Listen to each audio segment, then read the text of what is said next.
That's true.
Excellencies, distinguished guests, colleagues, ladies and gentlemen, it is my immense pleasure to welcome you all to today's special event, which is from Sapru House Lawns to Sri Ram Road, commemorating 50 years of Institute of Chinese Studies, organized by Institute of Chinese Studies and Indian Council of World Affairs. I would like to brief you about today's program. There is minor change in the program. Mr. Ashok Kantha, Director, Institute of Chinese Studies, will make welcome remarks, which will be followed by a slideshow of old photographs of ICS. After the slideshow, there will be 3 sessions of short duration.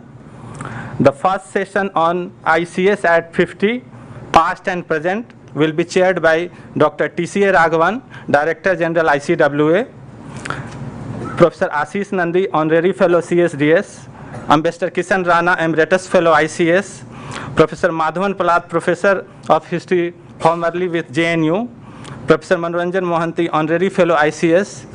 They will make their short remarks in the session. Session 2 will be chaired by Professor Alka Acharya. This will be a session in which three experts will share their views, and it is titled Daughters of Pioneer. The third session will be chaired by Mr. Ravi Bhutlingam. Actually, this is a minor change which we have. And in this session, Dr. Madhavan, Associate Fellow ICS, Dr. Nirmola Sharma, Research Associate ICS, and Dr. P.K. Anand, Research Associate ICS, and Dr. Beda Vaidyanathan, Research Associate ICS, will make their remarks. We will conclude this the session by 5:25, by 7:25. Since the sessions are in short duration, so there will be no break, and we will just make change in the nameplates. By this, may I request Ambassador Ashok Kantha to kindly give his welcome remarks. Thank you, sir.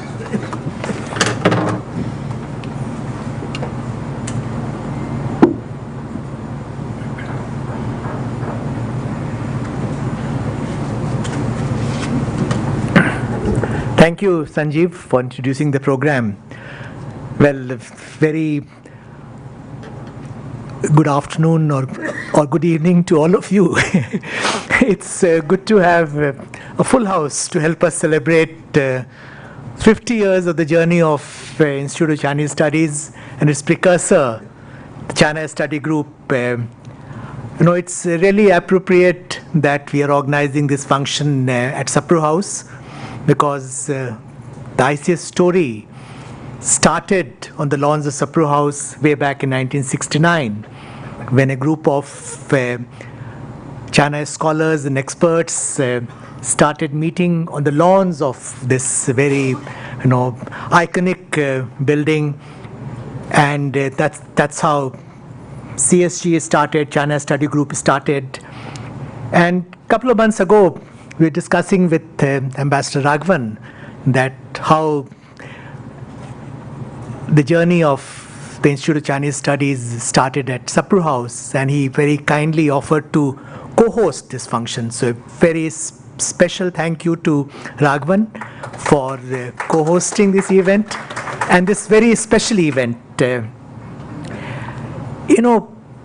I mentioned, the ICS has grown out of the kernel of CSG, which started meeting every Wednesday exactly 50 years ago in August 1969 to discuss current developments in China. We have with us, again very appropriately, two of the members of the original group who started the China Study Group, Prof. Manoranjan Mohanty and Ambassador Kantha. In 1978, the group found a home at CSDS, Center for Study of Developing Societies, and it expanded its activities. It not only continued the Wednesday seminars, but added various activities to take forward the work of understanding China. In 1990, I'm giving you a potted history of ICS. In 1990, the informal group constituted itself as Institute of Chinese Studies, and it became a program within CSTS. And here again, very appropriately, we have with us Prof. Ashis Nandy, former director of CSDS, who will be sharing his thoughts on very close, intimate links that exist and have existed, continue to exist between the ICS and the CSDS. Taking the journey forward, in 2010, Ministry of External Affairs, stepped in very significantly, and I would like to put on record, our appreciation for the contribution and assistance and support very consistently provided by Ministry of External Affairs. So 2010, with the encouragement, the ICS was registered as a society. And in 2012, we moved into our own premises at Road, and that's how this, captioned of From Sapru House Lawns to Road. We are presently located in Road. In 2012, we had our full-time director, Alka is here, Prof. Alka Acharya, the first director of ICS. We got our core faculty, and the journey has continued. By any account, it has been a remarkable story worth commemorating. This evening, our colleagues will recall this journey, share some memories, and equally important, look ahead, take stock of the unfinished agenda and future directions of the growth of both the Institute of Chinese Studies and China Studies in general.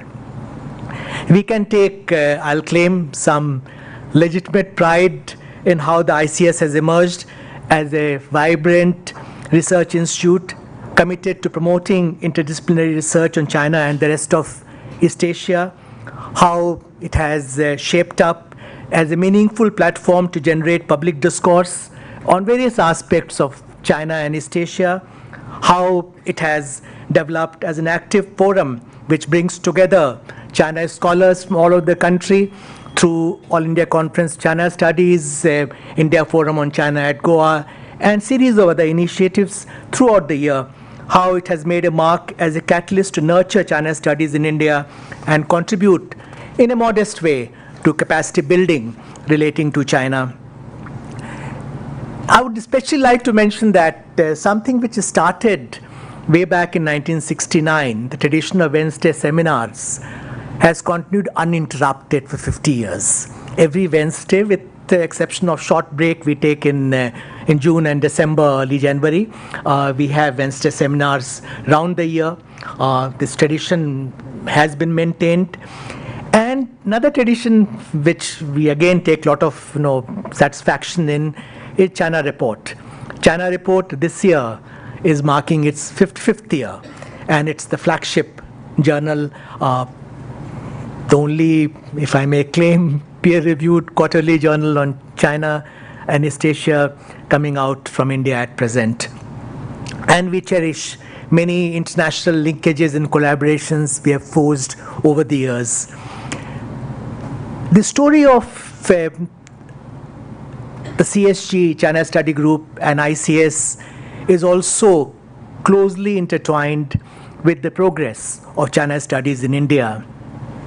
With a new generation of China scholars, actively contributing, we are perhaps at a turning point in the development of China studies in the country. Yet, we are acutely conscious of the fact that a huge deficit exists as far as the needs of what we should be doing to promote China studies, and what we are doing at present, not only as ICS but through sister institutions like ICWA and a whole lot of other partners. So much ground remains to be covered, and the imperative of developing the architecture of China studies in India is even more pressing today than in the past. This because we must have a nuanced understanding of China as our largest neighbor. China is a factor of geography for us as a country with which we have a very complex relationship. The rise of China is arguably has been the most important geopolitical development globally over the past century. China is the leading strategic challenge for us, and China is also simultaneously a source of great opportunities. So we need to understand China. We must have a holistic understanding of history, culture, society, economy, politics, and international relations of China and of India-China relations. We must continue to endeavor to forge a uniquely Indian perspective on China studies, which still eludes us. Thus, as Dr. Sanjeev just introduced, this get-together is not only about looking back and celebrations. It's also about looking ahead and rededication. While our senior colleagues will review the past, our young colleagues will delve on the future. We'll also recall the contributions of the pioneers of the China Study Group and the Institute of Chinese Studies. But as Professor Manoranjan Mohanty, who is the real sutradhar of this evening's function, has kept reminding us, it must be a fun evening after all. Thank you very much and welcome once again.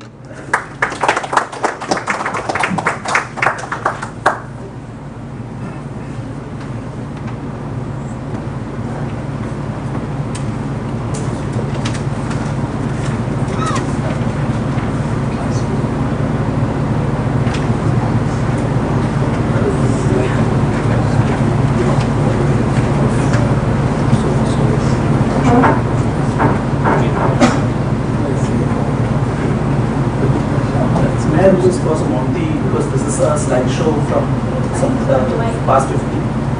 It's a slideshow from the past 50 years. So I request Prof. Mohanty to begin.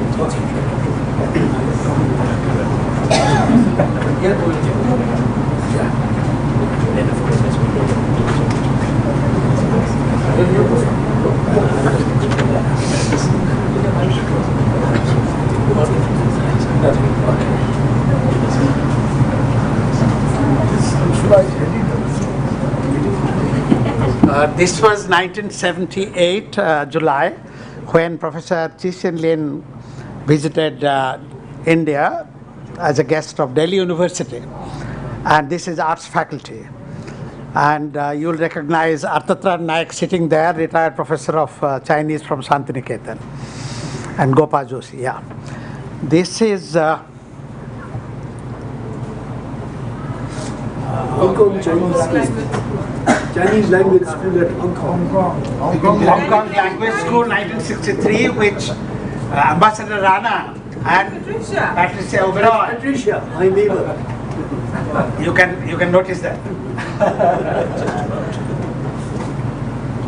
This is 1965, when the Department of Chinese Studies had just started, and Han Chung was the teacher.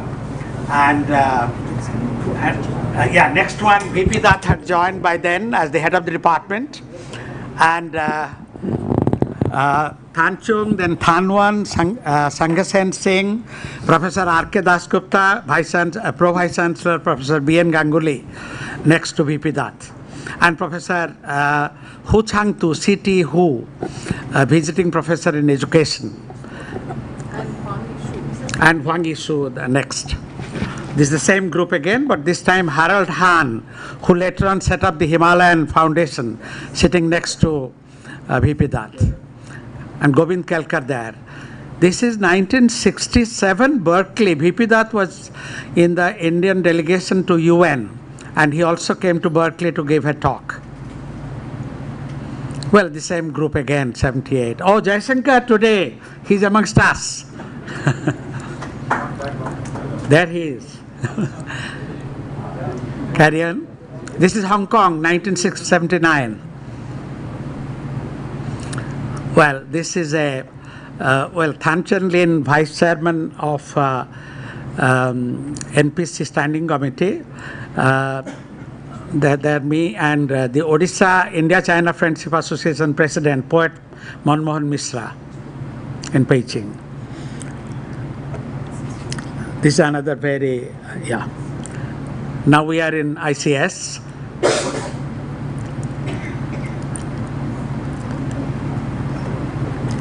Giridhar Shankar, GPD. From there you can see, yeah. Ajit Bhattacharya at the end, Patricia, Rangi, Vinod, Geeta,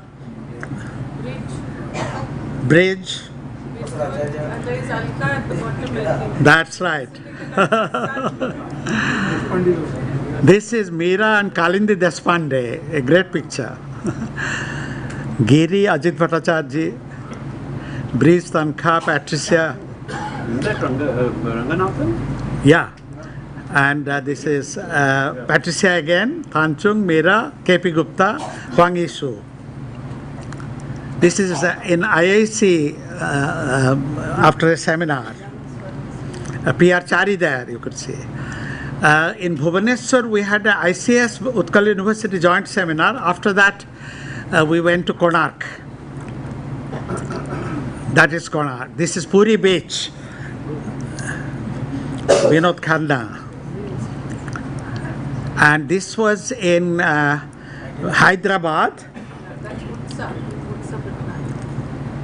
Right, Utsa Patnaik.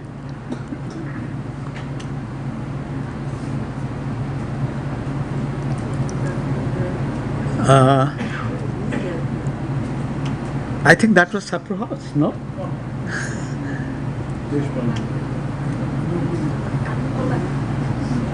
GPD, Kishan Rana. This is Nalin Suri attended the POA forum, and this is the former Prime Minister, based with former Prime Minister Gujral in POA forum, and Amit Mitra, POA forum in the middle. These are the, this is Ramos, then the POA forum president, and Bob Hawke, Australian Prime Minister. Review of China Studies in India 2006. This is a very important conference which really launched the new phase of Chinese studies in India. Madhavan had organized that. Ashis, Patricia. That was the That was the conference. Yeah, this is 2000, a delegation to China and Mongolia. GPD, Meera, Giri, Binod, we were all there. This is ICS in Rajpur Road. This is the Friendship Award. This is the various All India Conference of China Studies, and this is one of the flagship events of the ICS. So this is the fifth one at the bottom. The top left is the last one, the most recent one which was concluded in Bangalore, and the one on the right is in Bombay in 2016. So this is a collaborative event which we had.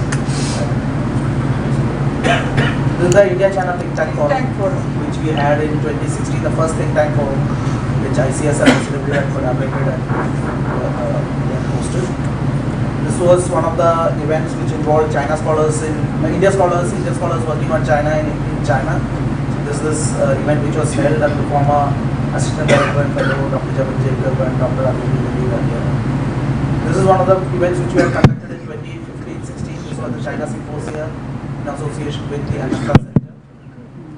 This is one of the many events. This event is, I think, at the Symbiosis International. I think Ambassador.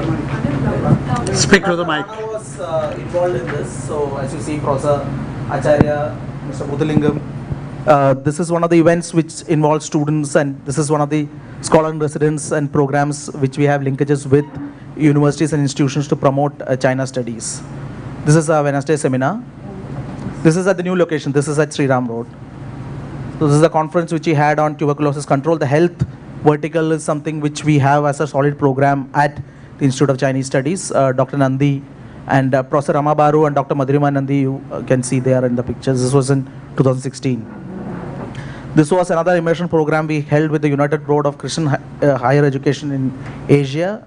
It was held in January 2017. Former Director Professor Acharya is there. This is one of the other events which the ICS is a founding member. This is the Track 2 initiative, the Russia-India-China trilateral. This is the 15th one.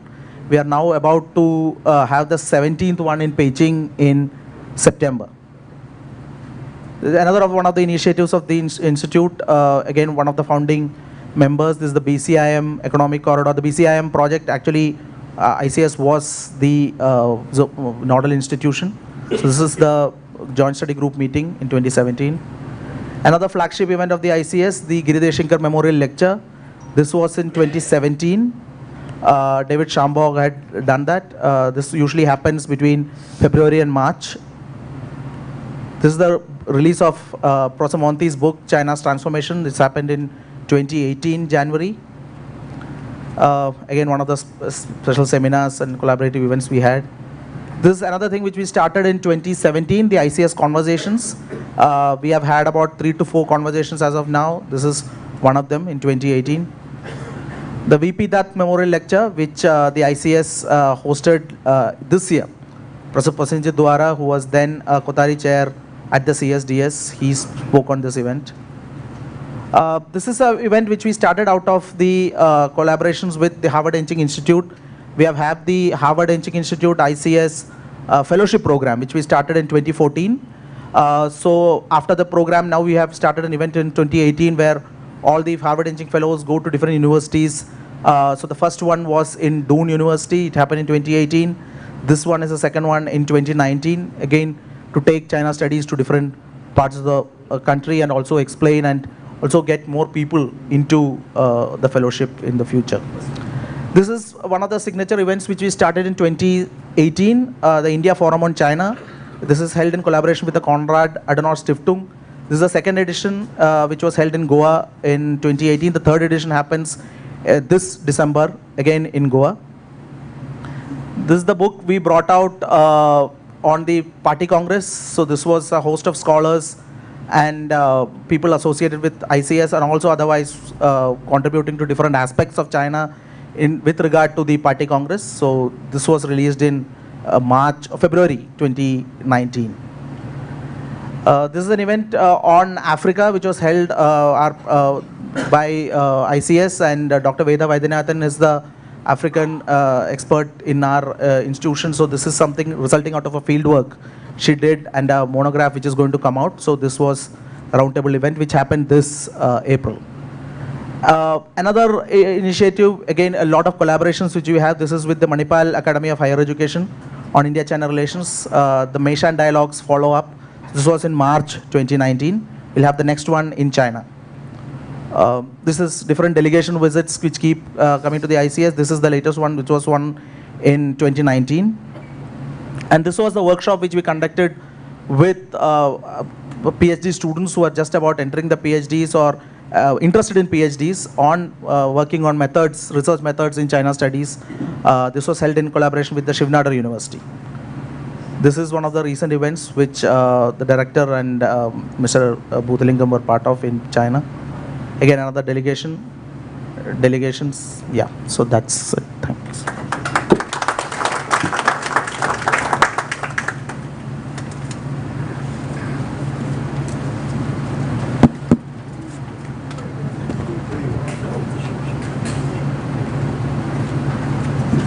More chairs.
May I now request Dr. TCA Raghavan, DG ICWA, to kindly come on the dais.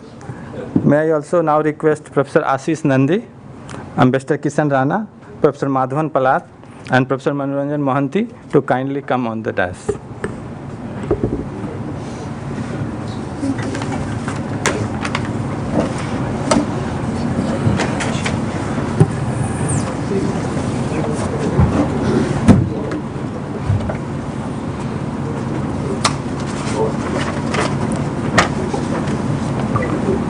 May I now request DG ICWA to kindly conduct the proceedings. Thank you, sir. Good afternoon, ladies and gentlemen.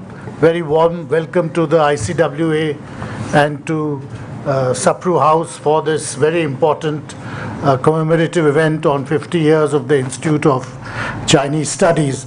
I think the ICWA, because it's been around for such a long time, is quite good at this kind of event. And if you look around the photographs, sometime around when the Chinese Institute of Chinese Studies or the China Study Group came into existence, there was a Lenin commemorative seminar over here. And you can see the photograph in one of our corridors, and it's a useful reminder because we hardly encounter Lenin's name now except in the pages of the Economic and Political Weekly.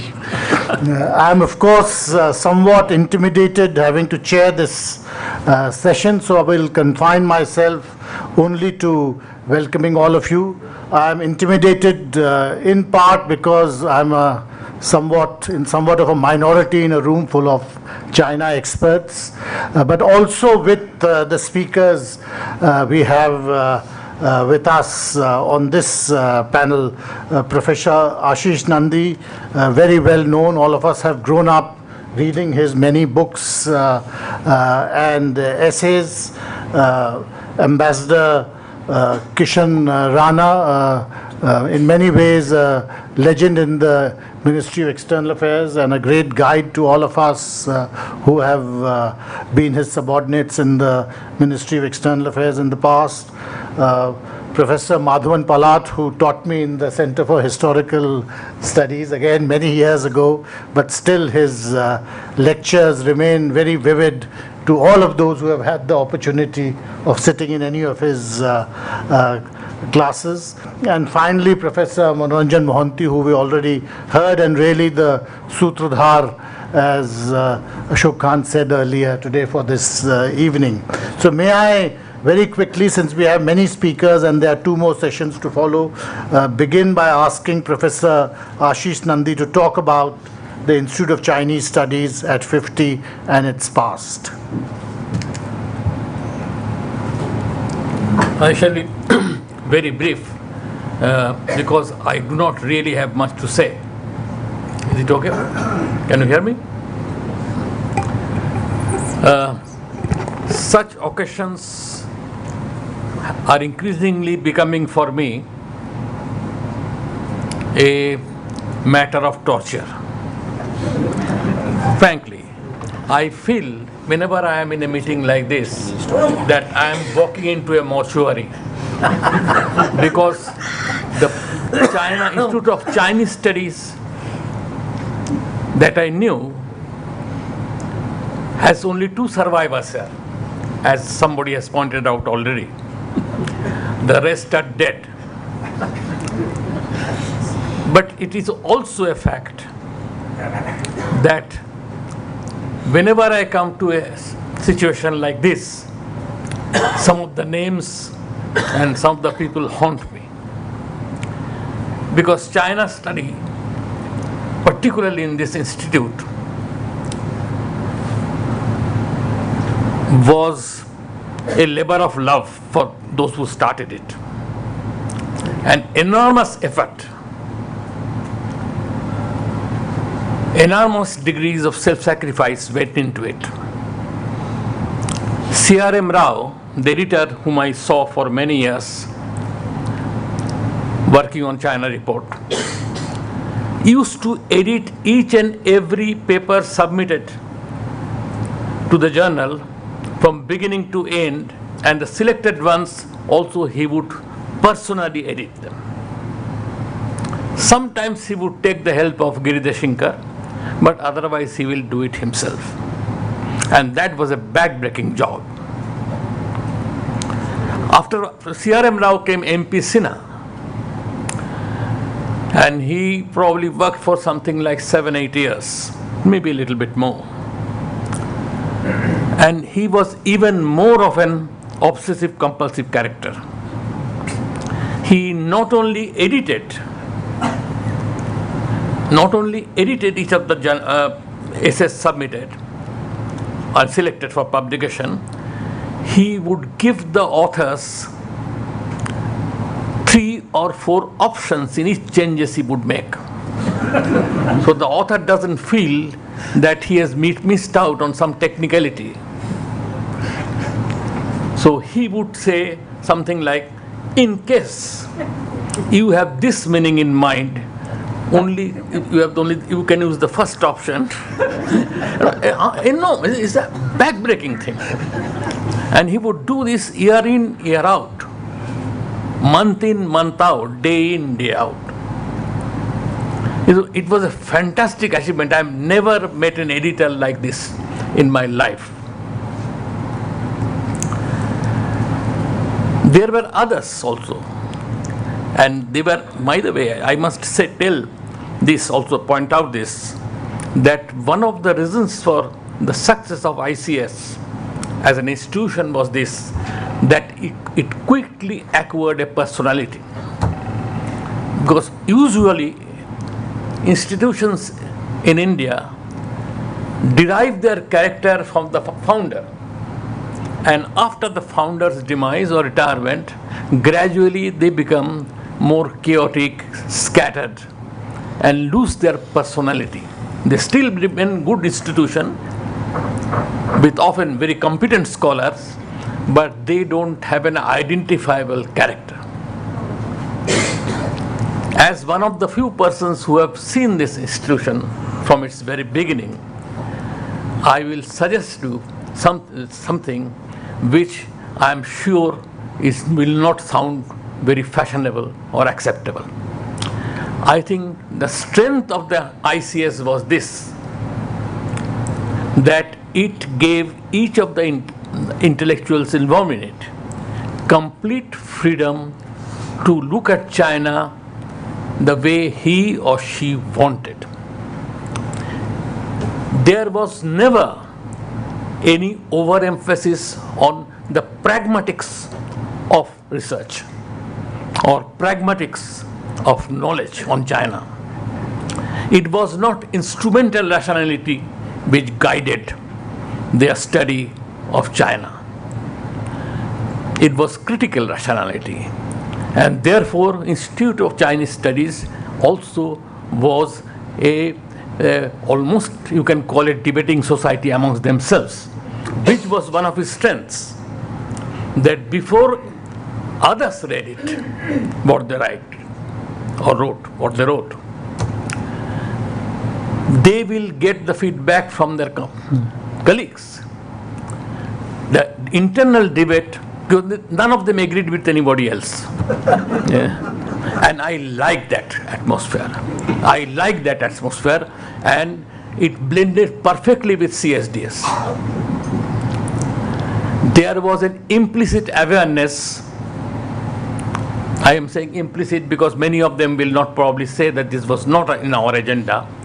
There was an implicit awareness that when two civilizations come face to face in an arena of research or serious study, then it is always a matter of a different kind of emotion, where you are simultaneously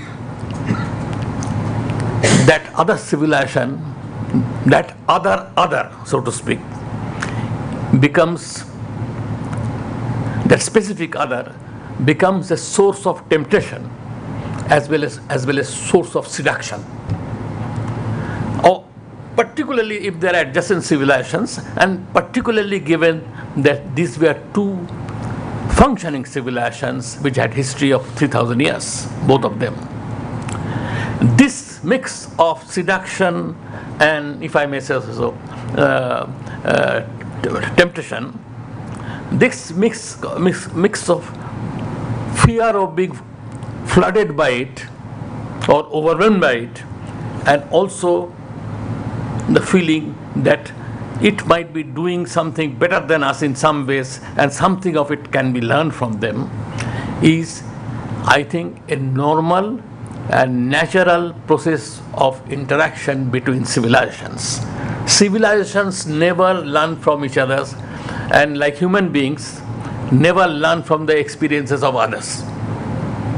They only learn from the experiences of themselves. And it is not that I'm talking of, that kind of learning. I'm talking of the kind of learning that where you internalize part of the other civilization with certain kind of ambivalence, and you also try to avoid becoming like something else when you don't want to be that overwhelmed by that civilization.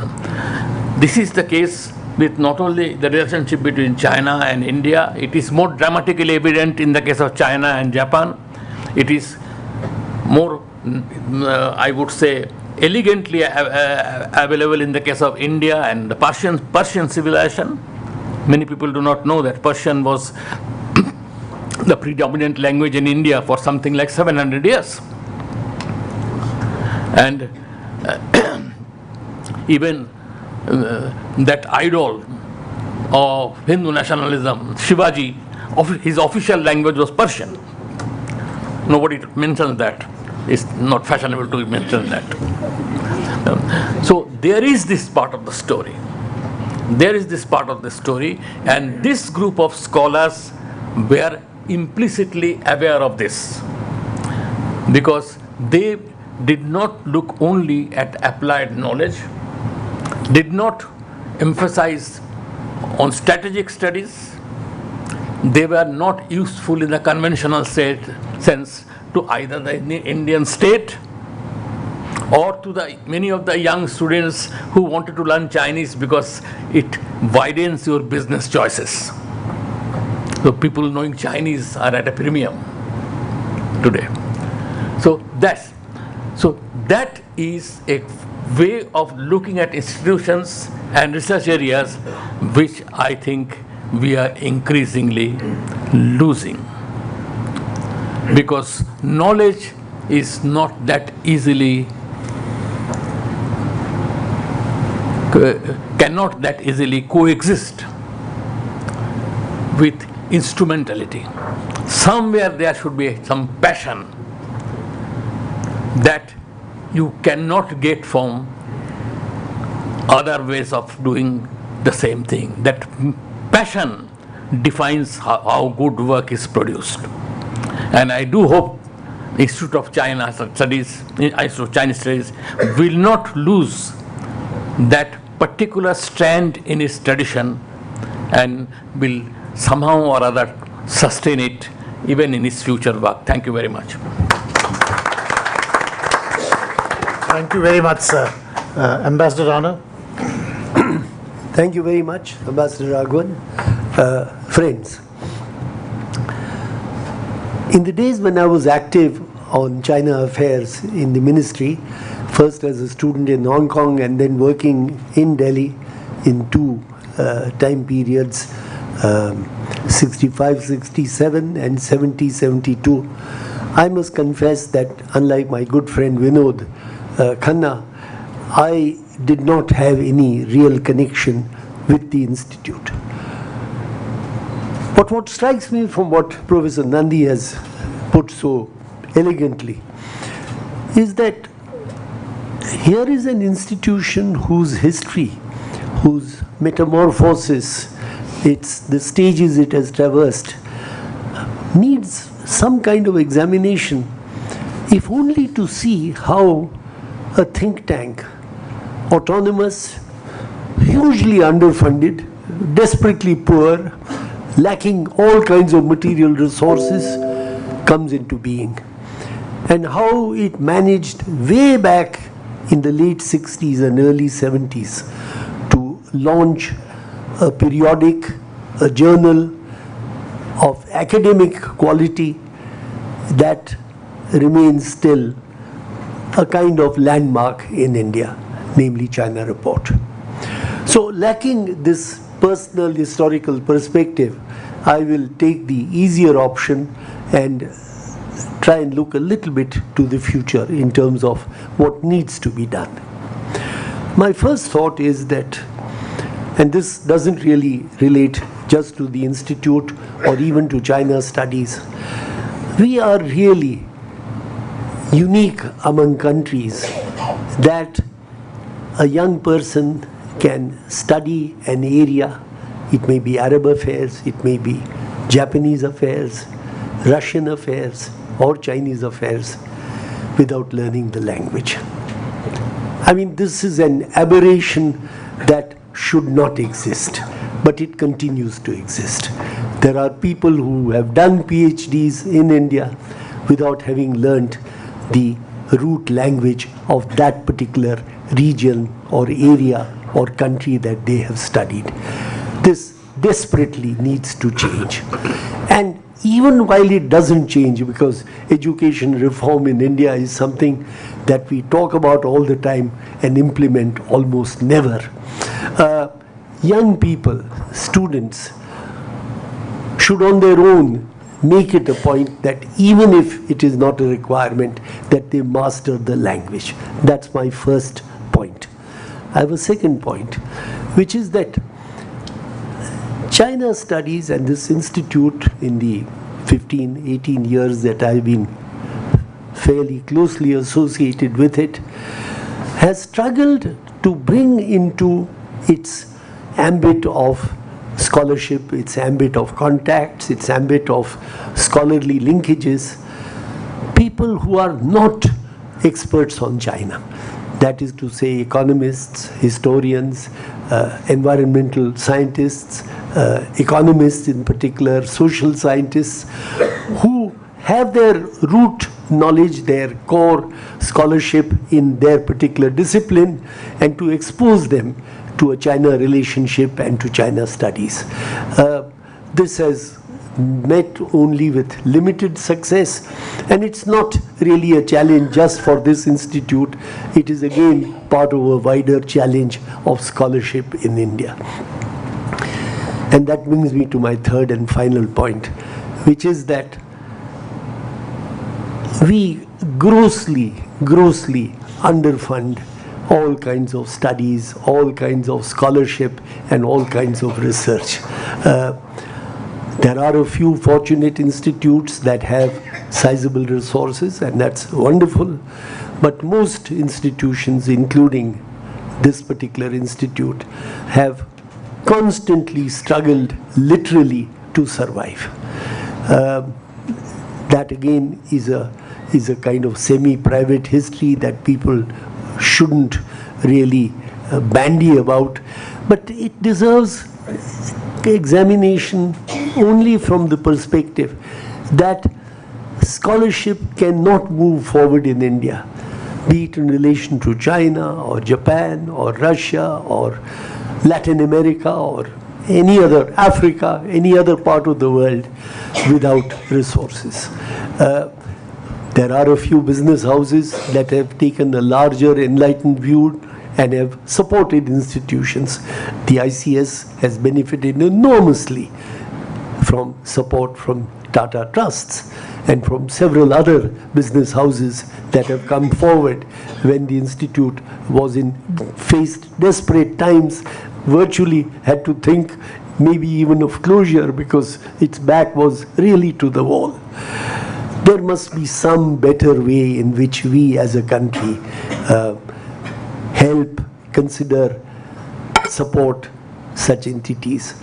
The CSR provisions of the Indian law, where companies are encouraged to support social activities, somehow does not include this kind of research or this kind of institutes. So that option is also closed, and the official options are, shall we say, have never been easy and perhaps are more difficult as the times roll by, simply because the demand is too great. Institutions, research institutes need a broad base of support, and somehow this institute, ICS, with celebrating now its 50th anniversary, surely qualifies for some measure of support. And we've even talked about some kind of crowdfunding, not literally crowdfunding, but appeal for funding. Somehow that idea seems not to have moved forward very much, but there are many options available, and these have to be tried out. If we are candid among ourselves, and this is essentially a family celebration, I think we can talk about this. I will stop here because there are other speakers, and I want to, for my part, congratulate the Institute, congratulate people like Mohanty, Vinod Khanna, and so many others, Vijay Nambiar, Ravi Bhutalingam, the great professors Alka and Srimati and Shobari, and so many others who have been really the great support of this institute. It should inspire young people to move forward and associate themselves with an entity like this. Not just this institute, but many others that also merit our support. Thank you very much, sir. Thank you. Thank you very much, sir. Dr. Palat. It's working. Thank you very much, Dr. Raghavan. I'm delighted to find the chairman is a former student of mine, and who once again has to be subjected to one of the things I say. I feel a bit of an interloper here, as I've seldom attended meetings here. On 2 occasions I have, but I can at least say that I have published in the China Quarterly. So I have, I hope, cleared the hurdle and justified my existence and presence. I must say I'm an interloper for another reason. I come, as it were, from the other side, from across the great bad border, the nomadic space and the tiger forest, go on and on into Moscow. Not the best of friends of China, and I don't think they've been friends ever as far as I know, throughout the histories of both countries. And the Russians have very bad things to say about the Chinese. So whenever I've gone to Russia, I've heard only negative things. They are much worse than we are, as far as the image of China goes and the kinds of things they say. So I do feel that I'm coming from there to be amongst China specialists is a bit odd in a way. But the reason why the conflict or the distance between Russia and China has existed for so long, for whatever the reasons might be, the results have been good in one way. The Russians have studied China very well, indeed. Enmity does good things. It makes you good scholars of each other, like the Americans have. Everybody they hate, they study extremely well. So the Russians have done it so well. The Institute of Far Eastern Studies is one of the great institutes in Russia, and they've got not only superb collections and archives, but excellent scholarship. Not much of it translated, but on the little that I've read, since I'm not a specialist on China, I've always been immensely impressed by the depth of the scholarship that exists in Russia. So it has borne good results. For that reason, if India and China are not on the best of terms, perhaps it's a good thing. It leads to, again, good results. And I can see that is exactly what has happened. I feel so envious that the Institute of China Studies exists here and is now celebrating its 50th year. I have nothing of that kind to show about Russia, India and Russia. There's no such Central Institute of India-Russia Studies where regular activity goes on, where regular studies goes on, and where these kinds of papers and publications occur. We've had an immensely long record of Indo-Soviet friendship, and I suppose Indo-Russian friendship, and Putin has gone to the extent of instantly supporting us on our latest action in Kashmir, almost going back to Soviet times, it seems. So friendship exists, but also enormous ignorance. The result of so much friendship, we haven't bothered about studying each other seriously. And it's an enormous gap, I've always felt, in earlier days, and there's an even greater gap now. Now there's almost no interest in Russia. I don't know why. Russia still seems pretty large on the map, as far as I can see, and there ought to be. But in India, very little. Professionally, I mean, people do not commit themselves to it. They don't commit themselves in the way that Ashis Nandy has just reminded us. You need to have a passion for it. And without passion, you can't study seriously. The purely instrumental purpose of trying to get a job somehow and getting it on the cheap doesn't help very much. But unfortunately, that's been the fate of Russia. I do not know what the exact answer for that is, how it can be remedied. We just need to have much wider horizons than we actually do. And at least I'm immensely encouraged to see that wider horizon exists in this case, as far as China is concerned. But there's so much more to be done, as we've just been reminded by Ambassador Rana. We need much deeper studies. It has to go far more than we have been able to do. And I'm happy to see a good diplomat speaking like a good professor and say, we need much more funding for academic studies. That's the sort of thing I would say, but I'm glad to see a diplomat also thinks exactly the same way. I couldn't agree with him more. But exactly how do you do it? The investments are so large that are required for serious research. I've always encountered that whenever we wanted to do something serious, people back off. There's no money in the country, apparently.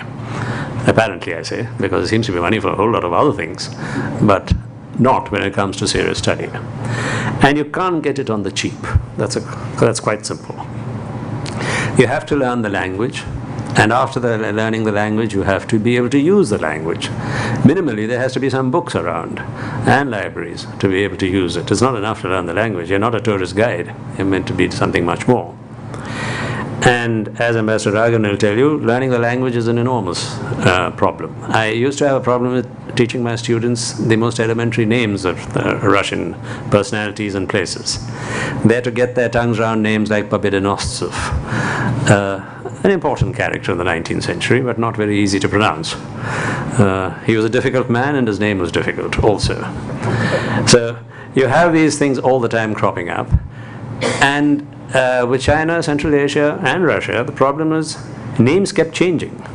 The same place went through at least 4 different name changes. You know these histories only too well. And the Chinese have added to the difficulty going and changing the spelling. So it's almost impossible to do all that. I recently had the problem of handling all this when I was editing the UNESCO history of Central Asia. The authors were from a number of different countries, and each one had their own convention of spelling. So I was wondering how on earth I could ever understand which place he was talking about, because the spelling was utterly different from anything I have known. Whether it was Russian transliteration into English, depending which one of the conventions you used, then which of the Central Asian versions, which of the Mongolian versions, which of the Chinese versions, and then the English versions. By the time you got through the lot, you have to be a great multilingual specialist. So the problems are enormous, and the investment required is so enormous, and that this is what policymakers do need to realize, that the investment required to become a serious student of any area is really donkey's years. After your university education, you still have to spend another 10 years at least before you become, in the most elementary sense, a specialist. Now, who has a funding for that, who has the interest in sustaining himself or herself in that, and then being able to find a job and continuing your life in that, it's a very difficult proposition. But that is what we have to find the answer to, and at least the Institute of Chinese Studies is doing a very good job with it, and I hope it'll be able to. I don't think the Chinese Studies Institute can do such things, but going into other disciplines, especially things like history, my subject, is even more painful, because you have to go into areas in which are not immediately of relevance, as they always tell you. I'm always asked, what is the relevance of the subject? And if you're dealing with something in the 17th century, nothing seems to be relevant. And to convince people, especially if they're giving you money, that it is relevant is an enormous problem. So, but it is all relevant. Everything from the Paleolithic age to the nuclear age are relevant equally. But to understand its relevance, to see its significance, is a great job. And we have to do it. And the only place it can happen is the university. It's from there that you draw the people for the institutes like this, like the Institute of Chinese Studies and so on. So we have to support the universities, even if you change names, as has recently been suggested for JNU, and so on. I think we can handle that. If you are a China specialist, you've handled so many changes of names, I'm sure we can handle a change of name of JNU also. But let us at least get the proper funding and support for it, and the scholarship that comes with it. Thank you very much. Thank you. Thank you very much, Professor Mohanty. Thank you, Mr. Raghavan, for hosting this. This is a great gesture. I really have very little to add to what. Thank you. Pull it up. Closer. Very little to add to what has been said. Actually, rites of passage are not mere rituals. And when we were discussing and planning this function, basically the panel that will follow us was challenged to think about the future. And this panel really recollects what has gone on during these 5 decades. We requested Vinod Khanna to speak. He bluntly refused. And I did not want to speak. I was ordered by the director to speak. The others were all consensus names, of course. And so what I'm going to do is to really recall the pioneers a little bit, to add a little more flavor to the story of the foundation. Let me read a few paragraphs. This group has been so lucky to have seen each other in the company of competent and dedicated scholars, warm and kind human beings who valued friendships and were committed to the program that they agreed upon to pursue. Giri Deshinkar, the historian, proficient in classical and modern Chinese, brought history and culture as important dimensions to contemporary analysis.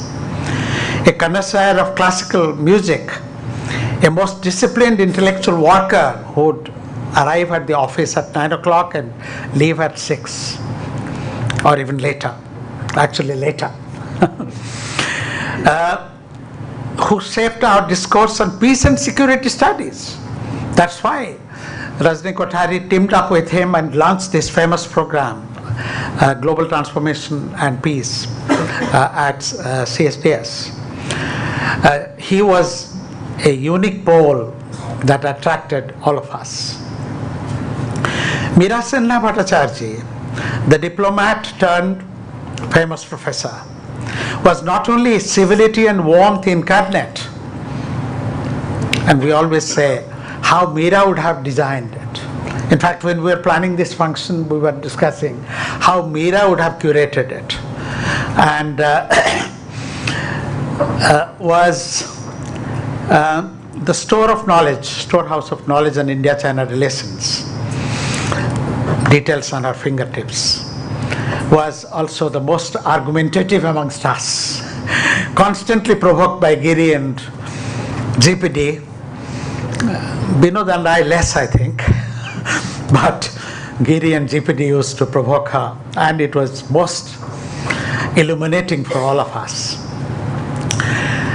Govind Deshpande, the GPD, famous GPD, the great Indian playwright, who could not speak or write without a spark of a sharp wit or humor, was our unique China expert, equally interested in culture, history and foreign policy of both China and India. You know, it's very important to notice that the first group had interest both in China and India. They were equally interested in both. GPD's EPW columns were the debating points of the time. The generation of scholars that he produced in JNU is today our main asset. Alka, Sabari, Hemant, Srikant, so many, they're all the products, and they're the mainstay of ICS. The two friends of the China group who are no more and whose contribution must be recorded are Rajni Kothari and K. Subramaniam. Rajni not only opened the gates of CSDS to ICS, and as Ashis put it, it blended so well with CSDS. But Rajni also challenged the China tribe. He used to call us the China tribe. I have dedicated to one of my books to the China tribe in Rajni Kothari's words, as he called us. He used to challenge us to integrate the knowledge of China with core disciplines of social sciences and humanities. That was the challenge. That was the challenge from Ashis Nandy and DL Set constantly. Well, that's what I've written actually in the next sentence. His colleagues Ashis Nandy and DL Set, who are today continuing the tradition, always stood by the China Study Group. K. Subramaniam not only provided space to the group, actually after we had met here for a few weeks on Wednesdays in these lawns, Subbu learned about this meeting. He one day walked up and said, "May I invite you for a cup of tea?" And IDSA used to be in the annex here. So we went. He said, "From now on, every Wednesday you meet here." So for 1 year, we used to meet there. You'll remember General Banerjee. And Chari continued for a few years. Subbu went to Tamil Nadu and Chari became the director. It continued for some time. But he was also part of the intellectual programs on China and many ICS programs right through. He had many differences of opinion with Mira and Giri, but they were among his close friends and collaborators in many scholarly efforts till the very end. We gratefully remember VP Dutt as the pioneer who led the China programs both in JNU and DU. And in fact, he was then in this building. The SIS was functioning from here when we first interacted with him. He was the historian and the internationally known Indian scholar who was our first link with the China scholars outside India. He was the member of the editorial board of China Quarterly, for 2 decades. At the crucial workshop on Chinese studies in India that you saw a picture of, organized by ICS in 2006, with Madhavi Thampi as the convener, BP Dutt's contribution set the next phase in many ways of development of ICS and China studies. Today, Thanchung is past 90. He's right now in China and has actually sent a message. He's very active. Last year we had a book from him, The 5,000-Year Odyssey of China, says. And Isu, his wife and my teacher, both of them were my teachers. Well, teachers of 3 generations actually. Isu passed away last November. Passed away. Yes. Wang Isu passed away. He's no more.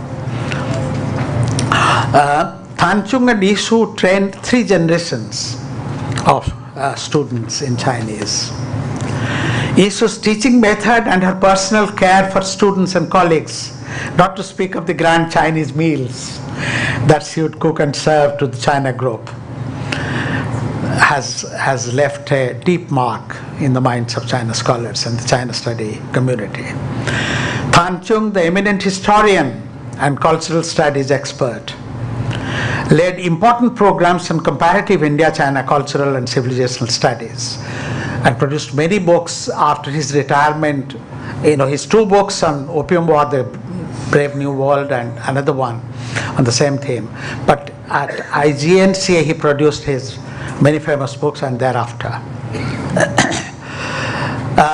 India-China cultural and civilizational studies. His works are a treasure that inspires scholars in India and China. He pursues his Sino-Indic perspective in his writings with great depth. I'm sorry, I have to talk about some living scholars who may be present here. Binod Khanna, who was present in the foundation meeting on the Sapru House Lawns in 1969, remained an integral part of the entire history and is leading a major research project right now.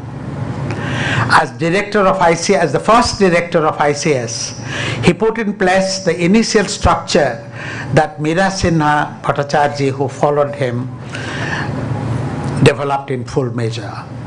C.V. Ranganathan too was among the founding members as director East Asia, who continued his involvement even while being posted abroad. As co-chairperson of ICS, he led some important projects, including Panchashil, that Sanjeev was part of. Another scholar diplomat who has been a great asset and catalyst during the last 2 decades in ICS is Kishan Rana. Leading projects, editing publications, firmly maintaining the principles guiding this initiative and raising substantial funds. He is today one of the guiding spirits of the entire China Studies group. Ravi Bhuthalingam is a unique scholar coming from the business world and working on aspects of mind and culture which others usually miss. He brings to the group elements of imagination and organizational advice which is rare to find. Unfortunately, Patricia fell ill and is not able to come. Having Patricia Uberoy, the eminent sociologist, as a member of the China group for 5 decades and ICS's current chairperson has been an honor and a great asset. She sets high standards high intellectual standards and continues to set the vision of ICS. And I'm not talking about the great generation which has already succeeded us. I see them here. Srimati, Alka, Sabari, Hemant, and so many others. There are two lessons we have learned. I will end now. And they have been referred to already by the speakers. It is serious scholarship which finally matters. Knowledge of language, history, culture, the interdisciplinary approach, the depth of analysis. We have tried but failed in many ways to see China both as an area, in area study, as a part of comparative studies, India, China and other countries, and as a part of the global historical basis of knowledge formation globally, rather than West as the basis of knowledge formation. We constantly renew this pledge how to study an area in these three respects, as an area, as comparative unit, and as a basis of the global knowledge formation. This is one lesson, and that continues to be our agenda. Second, which Kishan Rana already pointed out, pursuing an independent perspective. Ashis Nandy emphasized that. An independent perspective while respecting diverse opinions. I mean, those debates, we would read each other, comment, destroy, and say, but you have the right to present it and publish it. That's what we learned from each other. Giridhar Singhar's editorial pen and so on. Multiple opinions, methodologies, perspectives to maintain intellectual standards as well as social purpose of scholarship. That might generate some positive hope for the ICS. Thank you very much. Thank you very much. I'm sure I speak for everyone in the audience to say that it has been a great privilege to hear four wonderfully evocative, but at the same time intellectually very, very deep interventions on this 50th anniversary of the Institute of Chinese Studies. So thank you all very much for being part of this panel, and I will now hand over to the next panel because I think we are running a little short of time. Thank you very much. Thank you. Before we wind up, we have the message from Professor Tanchung, which Professor Mohanty alluded to, so we are just playing that now. Professor Shabari Mitra was good enough to get this message through, They will play it. and we thank her for this. By the way, Madhavan, I had a paragraph on you. I didn't read it. This is the last time I'm talking to you. I'm now living in Changsha in Hunan province of China. You see, I'm in my room of a nursing home, and from this room I will one day take off to Sita heaven to join my wife Yisu. Okay. China and India are two civilizations with thousands of years of affinity and fraternity. I have realized this for the last 34 years since I first came to India in 1955. The result of this basic relationship between Chinese and Indian civilization was reflected in the 1950s in the slogan of Hindi Jine Bhai Bhai. It looks like an empty slogan now, But this Hindi Chili Bhai was from the heart of the common Indian people, and it reflected the basic fact that India and China have been brothers, have been civilizational brothers for thousands of years. I remember when I joined Delhi University in 1964. I and my wife Ishu, we were the first faculty members to join the Chinese Studies program of Delhi University. That time, India was in a very peculiar situation. On the one hand, the 1962 war between India and China had destroyed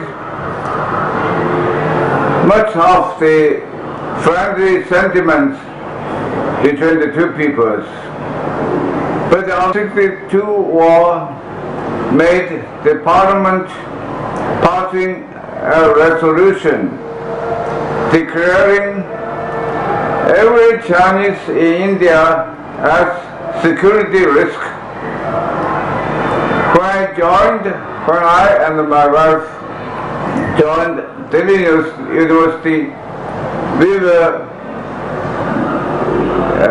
according to the spirit of the Parliament resolution, security risks for India. But we were the pioneers, we were the faculty members to start the Chinese Studies program in India. In the 1960s, many faculty members joined the Chinese Studies program. We had formed a kind of, I will call it, gang of 6, including Giri Deshinka, Meera Sinha, K.P. Gupta, Manoranjan Mohanty, myself, and Ishu. This gang of 6 formed an informal Wednesday discussion group on China. And I think this group of 6 carried forward the spirit of India-China friendship and understanding. I'm confident that one day all these problems will be sorted out, that China and India will become what the Chinese now describe as 命运共同体.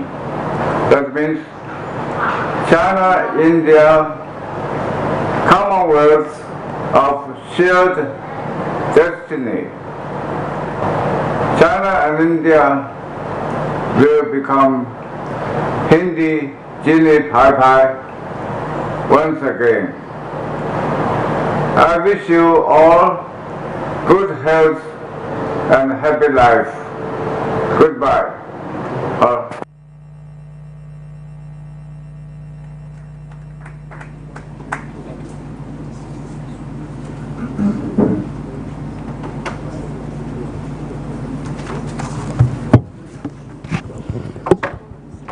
Now I request Professor Alka Acharya, Professor Ashwini Deshpande, and Madam Nomita Unnikrishnan to kindly come at the dais.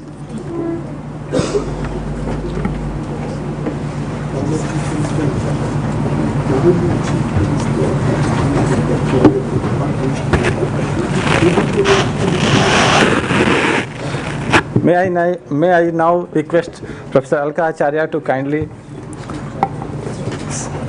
conduct the today's proceedings. Thank you. Thank you, Sanjeev. So, after that first session, I'm sure all of you would have really a very good idea about how unique the Institute of Chinese Studies is in the institutional landscape of this country. This session really is a kind of just a little tidbit in between the looking back and then looking at the future. It's a bit of a pause, if you will, in the proceedings to actually highlight what comes from the past and what is being taken on to the future. Professor Nandy actually put his finger on the spot when he said this group was all about a labor of love driven by passion.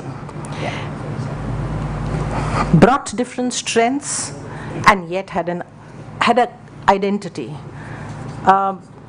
Complete freedom and very healthy respect for each other. Debating society within themselves, contending hugely, and yet able to bring out, or rather not yet, but because of that, come out with perspectives and views which were tremendously wholesome. And this is really what we saw when we came to the Institute for the first time, because as young students who just about were in various stages of their PhD, to watch a group with Kanchung, Ishu, Giri, Meera, GPD, Manu, Ambassador Khanna, Ambassador Ranganathan, Patricia, just watch them interact with each other was a learning exercise in itself. I mean, you took a statement that was probably making the rounds, or some kind of news that it was making, and there were 8 or 10 different perspectives immediately bringing that particular sentence alive.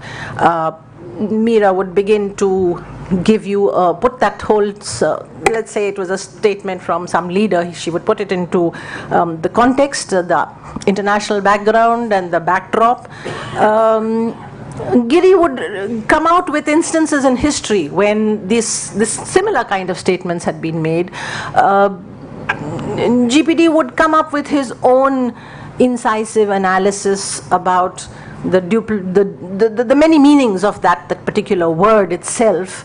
Patricia would bring in some social. In other words, what I'm trying to say is that this is what constituted the ICS, this wide variety, diversity, multidisciplinary perspectives being brought to bear on a single issue. And it opened up a very different world for us. This session basically is about how we, coming in the footsteps of these great pioneers, absorbed these lessons and have in turn tried to transmit them to our students. When I took over as the first full-time director in of the Institute of Chinese Studies, I thought to myself, what a treasure there is here. And why will not people look at it and say this has to be supported and promoted? And over the 5 years that I was the director, it just became a series of setbacks, one after the other, when I realized that funds were not forthcoming. That despite this treasure that lay within the institute, people from bringing the depths of universities and providing a platform for training, for disseminating, for promoting, for just about communicating at the popular level, which very often people in the university are unable to do, was just not being accorded the recognition, the importance, the significance it did. So that really is the story of me and my colleagues coming after these greats. But of course we learned that you persevere. In fact, at one point of time, the resource crunch was so bad, and Manu got up and said, "Why? We've got Sapru House Lawns. We'll go back there again." This is the spirit, really, that you need to be committed, to be passionate. Now, Ashwini, who's GPD's daughter, and Nomi, who's Meera Sinha's daughter, are in Delhi. Anuradha was also supposed to be here, Professor VP Dutt's daughter. So daughters reminiscence just came about because all three happen to be daughters. It's not anything to do with gendered kind of proclivities. But the point here, and bringing them here really is that they too have traversed this journey, and in fact, they've also been looking at how the Institute has evolved over the years and how much both Meera and GPD gave to this Institute. I remember one fascinating discussion. There was only Giri. In fact, Giri Deshingar's daughter was also supposed to send a message, incidentally, another daughter, but she's been unable to send.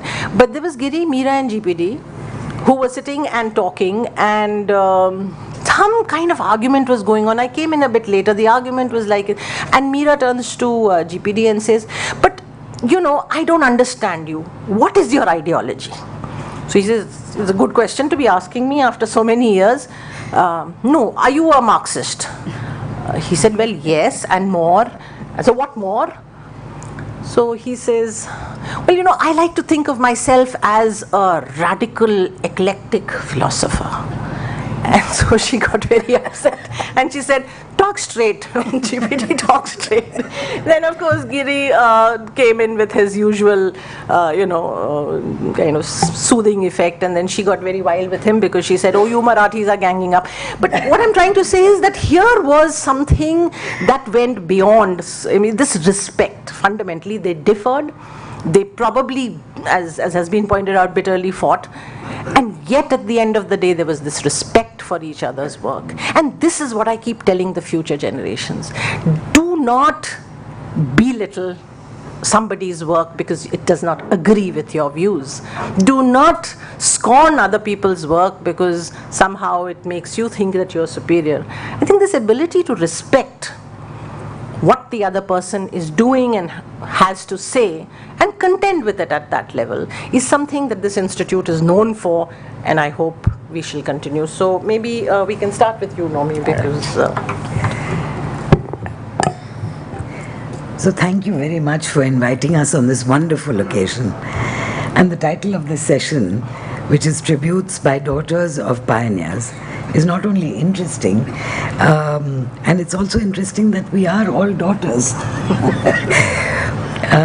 So I was in school when my mother, Meera Sinha, and her colleagues, Giri, GPD, Professor VP Dutt, and others including Professor Thanchung, to mention only a few names, began meeting regularly on the lawns of Sapru House to discuss the possibility of starting an institution that would offer outstanding scholarship focused on China and East Asia. At that time, the Institute of Defense Studies and Analysis, headed by K. Subramaniam, was also at Sapru House, and it became a hub for intense discussion and an exchange of ideas, perspectives, and information on defense and foreign policy. Each person who was part of these discussions was feisty. So I think we're all remembering the same things. Well-informed and keen to evolve a deep understanding of the issues at hand. They often had run-ins, and this made the discussions much more interesting. No matter how much they disagreed, they respected one another and often shared research, reports, analysis, and every other resource that they had access to. The Institute was formed 50 years ago, and its pioneers went to work, encouraging others to join them and inspiring young academics to excel in their studies of China, India, and the world. They were soon to be recognized for their valuable and thoroughly researched advice and analysis, not only in India, but abroad. Over time, ICS built for itself a reputation of being truly remarkable as an institution. It brought together and disseminated the work of scholars and published the China report regularly. It was not always easy to keep going, but such was the belief of the founding members that an institute of this nature was both relevant and essential, that they carved a road forward. And quite apart from external shifts and pressures, one thing set these founding members apart, and that was their passion for their work. I watched my mother, who had set extremely high standards for herself, work day and night, reading everything she could lay her hands on, making notes and writing. Through the years and well past her retirement, she continued being an outstanding scholar who kept abreast of all relevant national and international developments. This was equally true of her colleagues. As daughters of these pioneers, and I'm sure Ashwini will agree with me and share with me the memory of our homes being filled with books, papers, newspaper clippings, copies of articles, and what have you, piled high on every surface.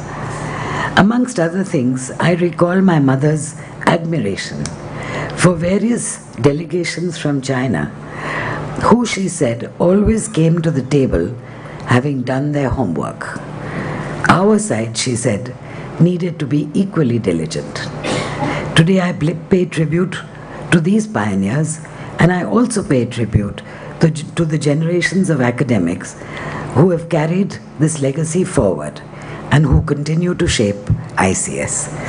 I am confident that ICS will continue to forge ahead with the same passion it inherited from those whose visions put ICS on the map.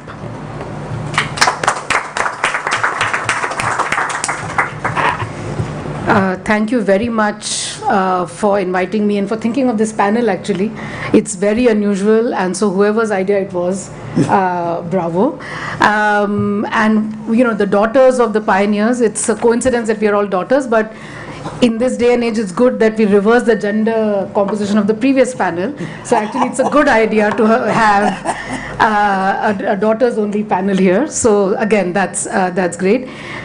You know, I was just thinking, this is the 50th anniversary of the ICS, which means that my father must have been 31 when these discussions started.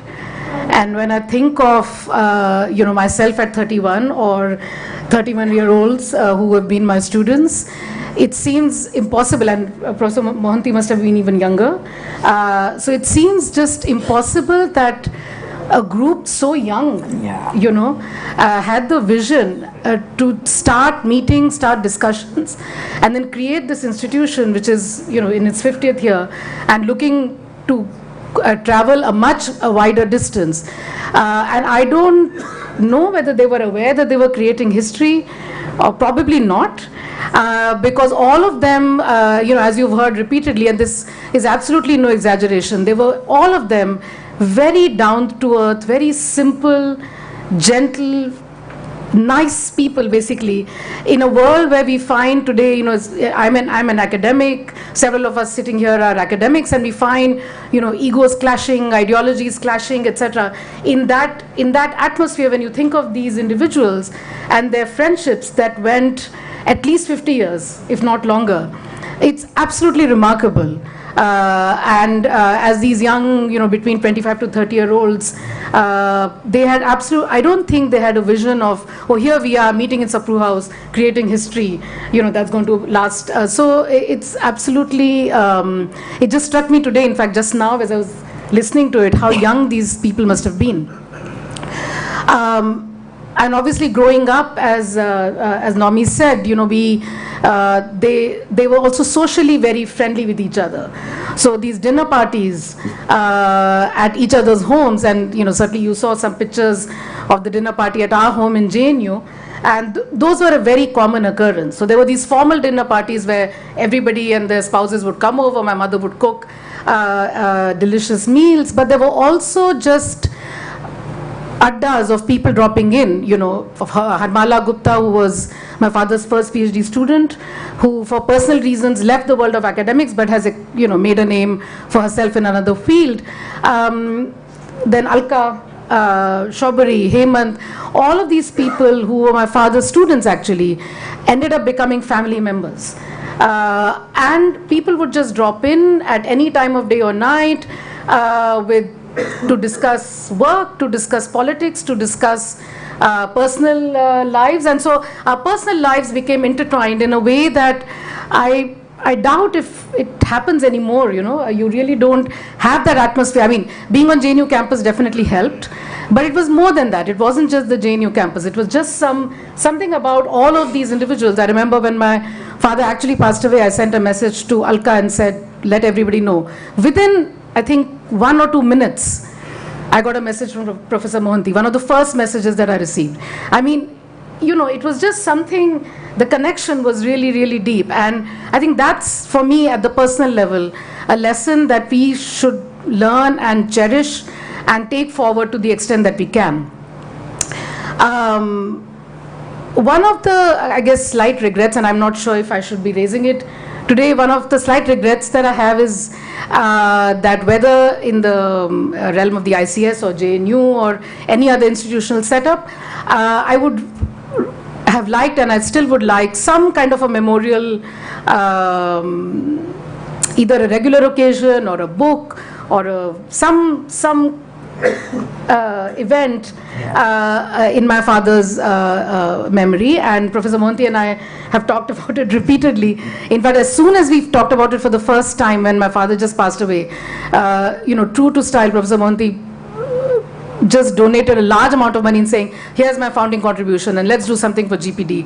But again, you know, as you've heard, ICS has gone through a lot of difficult and challenging times, and in the middle of all that, that somehow that issue has gone on the back burner. But whether, you know, one idea that I had was perhaps get his columns, you know, the China diary that he used to write for the EPW, and perhaps get a book out, you know, it could be edited, ICS could probably take a lead, or have a scholarship or a lecture or something more formal. I mean, we all remember him and we will continue to remember him, but it would be nice to have him remembered in a more formal way.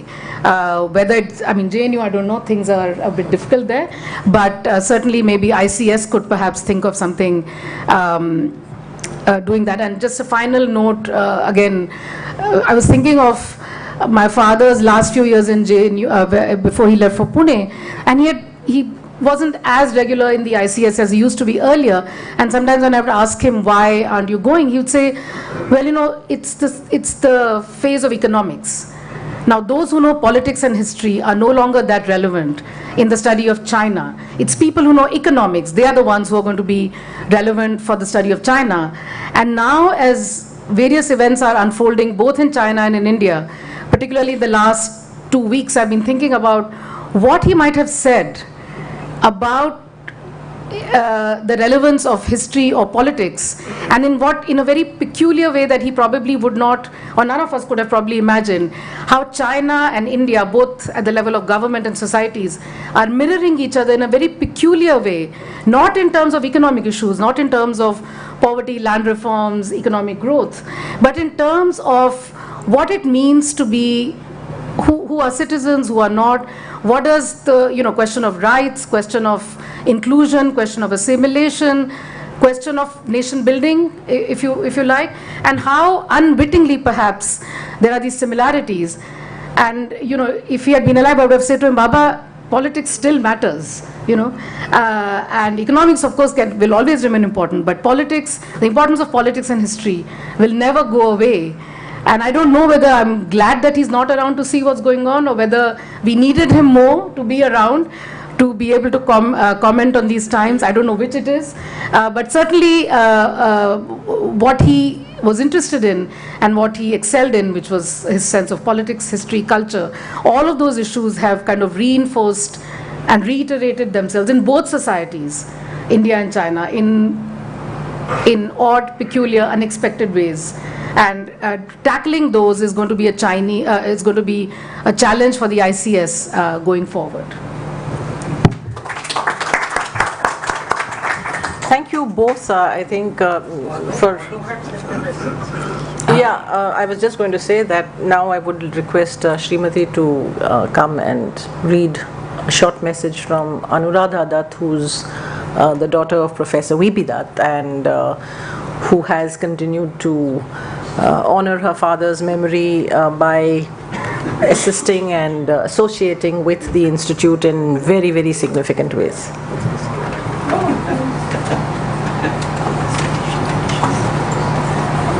Good evening. Anuradha Dutt is not well, so pull it down. Anuradha Dutt is not well, so she has sent this message. I'll read it out. She says, I congratulate ICS on its 50th anniversary. I'm delighted to be asked to say something on this occasion. Due to some health issues, I'm personally unable to be here today. My parents, Professors V.P. Dutt and Gargi Dutt, were passionate about China studies all through their lives. In their student days, China studies had not really taken off. My father studied international relations and my mother was a student of economics. However, their scholarship under an exchange program between the two governments took them to China, and both of them eventually became serious China scholars. By the way, I was born in Peking and I got a Chinese name Yan Yan, which means bird. My father's PhD was on China's Republican Revolution, and my mother published a volume titled China's Rural Communes. As is known to most of you here, my father later set up the Center for Chinese Studies in Delhi University, which subsequently became a full-fledged department in 1968. My mother joined JNU School of International Studies and taught there till her retirement. During their working life, China had not emerged as an economic superpower, and not many opportunities existed in China studies, yet both of them encouraged and supported their students to study and research on China. Many among their students became distinguished diplomats and eminent academics. May I say here that their passion for China studies had no limits. Our home, and in particular the dining table, was often a venue of intense discussion and debate on China. I once again compliment the Institute of Chinese Studies for carrying on with promotion and dissemination of China studies in this country. I join all present here to wish it great success in all its future endeavors. Thank you.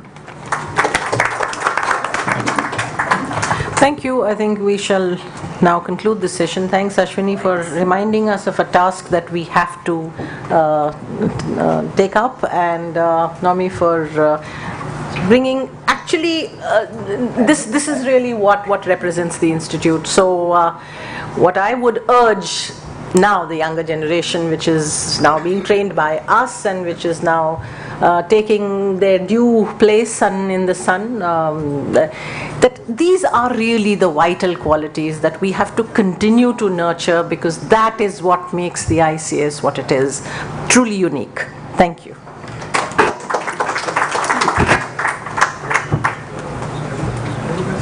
Alka.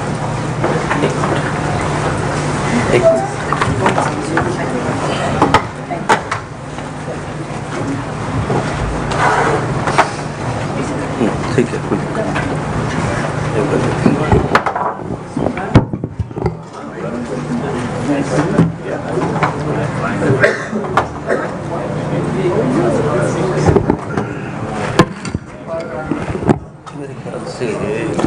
May I now invite Mr. Ravi Bhutlingam, Dr. Madhurima Nandi, Dr. Nirmola Sharma, Dr. P.K. Anand, and Dr. Beda Vaidyanathan for the final session.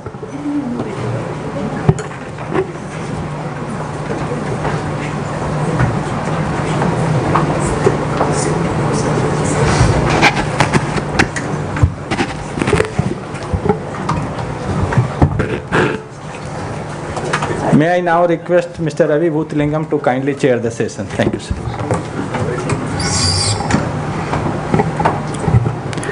Good evening, ladies and gentlemen. We've come to the third and final session of our celebratory day. This session was actually to have been chaired by Professor Patricia Uberoy, chairperson of ICS, but unfortunately she has been taken unwell. So I am kind of a last minute and most unworthy substitute on her behalf to chair this session.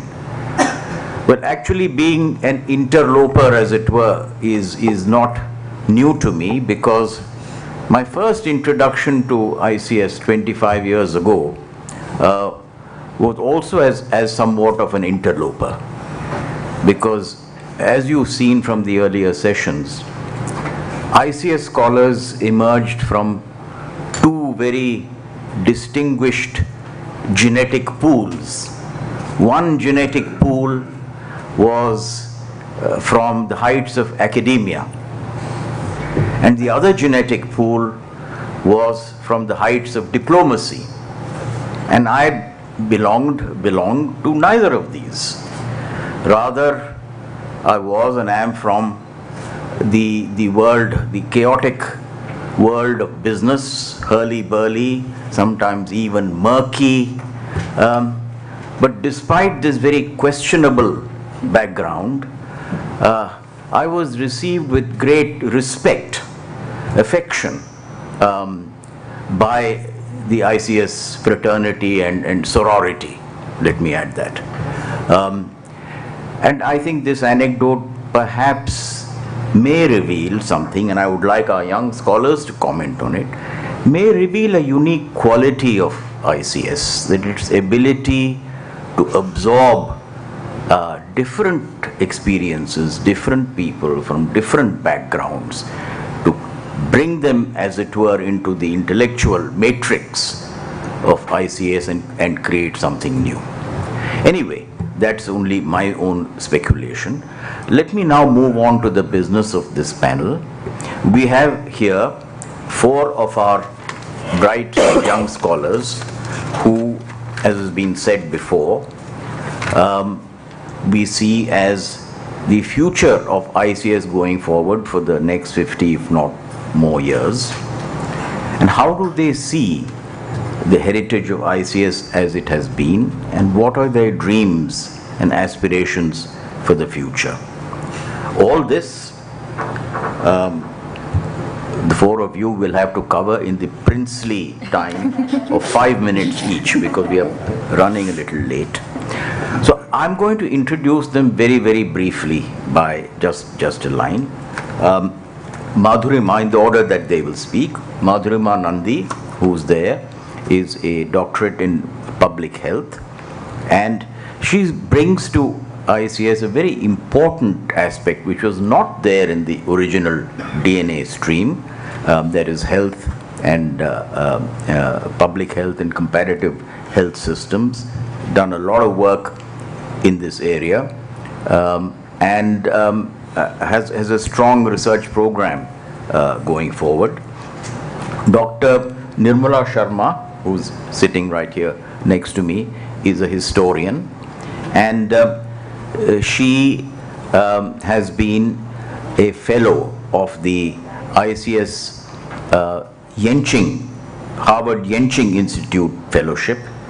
Her interest is Chinese history, and she has studied Sino-Indian interactions in many aspects, starting from historical time onwards. And she carries forward a very strong tradition in history, which was part of the original stream of ICS from the founding days. On the extreme left is Dr. Anand, whose specialization is manufacturing, labor, and social studies, if I can put it that way. And this is a very interesting mix. It represents interesting interfaces in China, not only today, but in the past, and it is highly relevant in many ways to India in multiple contexts. He spent his time as a visiting fellow at the Harvard Yenching Institute 2 years ago. And he's also been very active in a lot of program activity at the institutes. And last but not least is Veda Vaidyanathan, sitting here right next to me. She is also a Harvard Yenching scholar of the ICS. She completed her PhD from the Center of African Studies at the University of Mumbai, and she leads a very strong, interesting program on Africa studies China in Africa is the sort of generic title, as you might say. So let me now hand over to each of the scholars, and they can relate to you their vision, dream, hopes, aspirations, perhaps doubts about ICS going forward. Madhu? Good evening, everyone. It's a pleasure to be here at the ICS's 50th anniversary. A few years back, I wouldn't have thought that I would be part of this celebration here. I'll recap briefly my journey into China studies and how I came to ICS, which was quite different from the usual way that people come from China studies to the Institute of Chinese Studies or from area studies. I joined the ICS when it had just shifted to its present premises at Sri Ram Road in 2012. I joined ICS several years after my completion of my doctorate in social medicine, or what is known as public health in the present times. My journey of bringing China into public health research, or rather public health into China studies, began more as an adventure. My training in public health was at the Center of Social Medicine and Community Health at JNU, which is located in the School of Social Sciences. Interdisciplinarity is the core of the conceptualization, pedagogy, and design of the courses taught in the center. So whatever little knowledge I had on China was from an optional course that was taught in the center on comparative health systems, which was designed and taught by Professor Rama Baru, who is also advisor to the health unit at the ICS.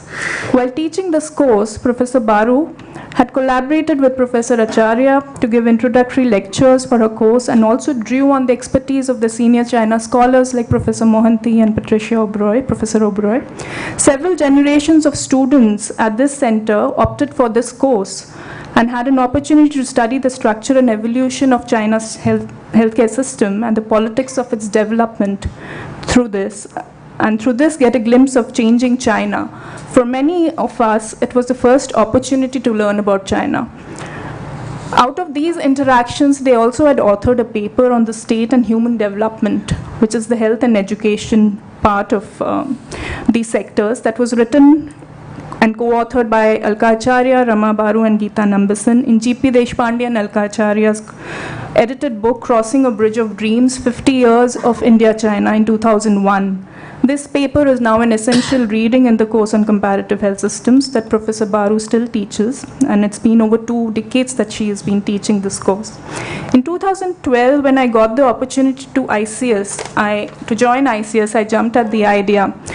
We didn't have a plan, but we knew that the potential to study the convergences and divergences in health systems in both the countries had immense potential, and that we needed to start small and gradually build upon the work.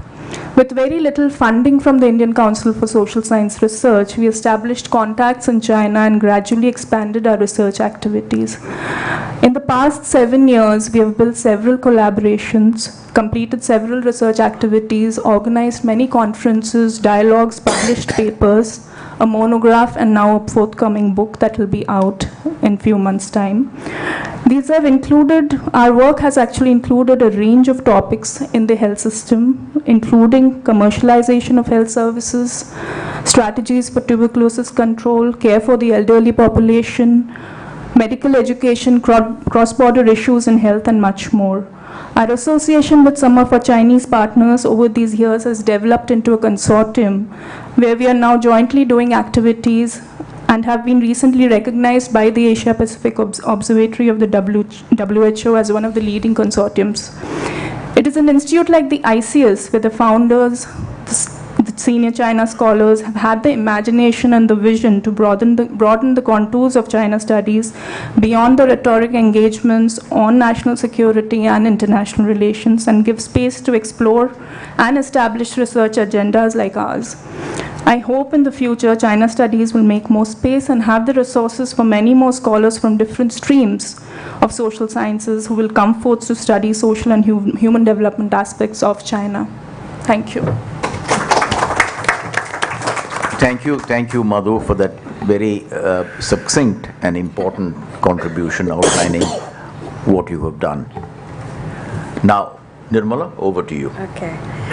I think I'm the only one who took the brief of it's going to be a fun evening too seriously. I didn't prepare any notes, so I had to write down quickly something on my phone. Hence, I carry this. So I'll begin with how I got into Chinese studies. After pursuing a master's in history, I applied for an MPhil in East Asian Studies in the Department of East Asian Studies, Delhi University. There I took Professor Madhavi Thampi's class. I would like to put it on record. That completely changed my life, and actually, kind of my career took shape because of that. Professor Madhavi Thampi is an honorary member, fellow at the Institute of Chinese Studies. And because of Professor Thampi, I started I had come to ICS prior to that, but because of Professor Thampi, I started frequenting ICS for the Wednesday seminars very frequently. I would like to tell you that I had absolutely no idea what kind of jobs were available after pursuing Chinese studies. So I was solely driven by passion to study China's history, Chinese history. I had no idea what lay ahead, whether there are jobs or not, how I'm going to earn money, nothing. So that is how I entered into Chinese history, and then ICS happened. I came to ICS and I saw that there were so many people, so many experts, Professor Sabri Mitra, Professor Alka, Acharya, my teacher, Professor Srimati Chakravarti, who would meet at ICS and talk about China. Completely changed my understanding, or it deepened my understanding of China. I was fascinated by China. There was this passion to study and learn this country, civilization. And I was not really driven by, market, whether job. I mean, it is important, but I wanted to study China. And it was driven by passion, which Professor Palat, Professor Nandy talked about at the beginning, that passion is important to study a foreign country. Which then I'd like to talk about why is ICS different from the number of research organizations that exist in India, which study other countries, be it in Delhi, primarily in Delhi, or other places, say other big cities in India. ICS is one of those. Let's talk only about China at this moment. ICS is probably the only place in India, only organization in India which allows people to study other disciplines. I am a historian of China. No other, I can vouch for it, that in no other institute you'll find people studying Chinese history, or doing a project on Chinese history or India-China history. Most of the research, or I'm not critiquing it, by the way, that you should not study China from the contemporary angle. It is important, it's very important, because how China is shaping up, whatever is happening, is important for us to know.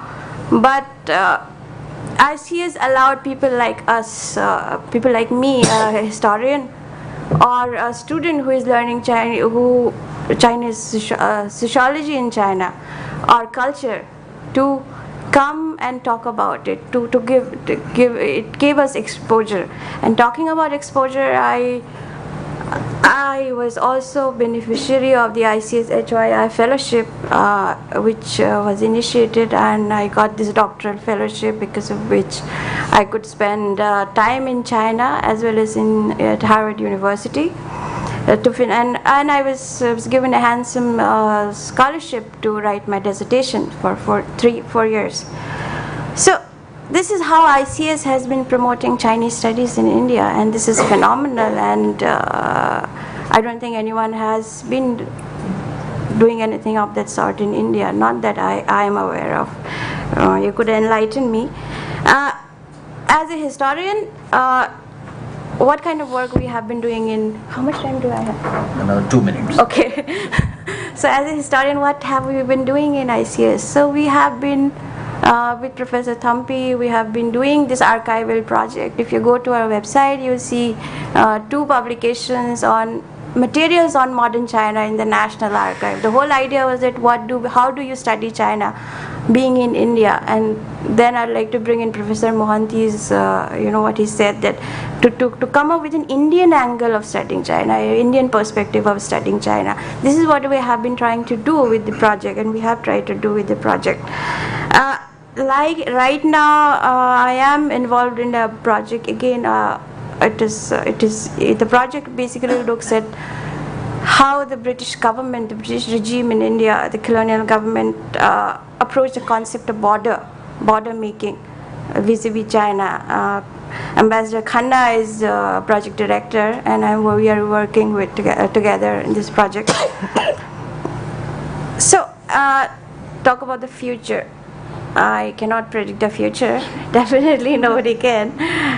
But what we can promise, and we all of us can, I speak for them, also because I don't have a note and I have to still talk for 2 more minutes. One minute. 1 minute. So I think we all need to excel in what we are doing. I need to do in-depth research in my own discipline. And I also speak for my colleagues here who are sitting. And this is how we take ICS's legacy forward. And again, talking about the uniqueness, Madhurima is a health expert, I am a historian, Veda is an Africa specialist, and Anand works on labor. Also, I'd like to talk about a very good friend of mine who is not here, Bhim B. Subba, who studies Chinese politics. And ICS has given all of us a platform to do what we wanted to do, and not to be driven by the market. The market is important, but hardcore academic research is equally important. And this is what ICS has allowed us by giving us a platform, by giving us scholarships, by giving us jobs. So I would like to end by thanking ICS, and I remain thankful. And wherever I go, I take, in the future, I take a part of ICS with me, and I'll promise to take the legacy of ICS forward. Thank you. Thank you, Nirmala.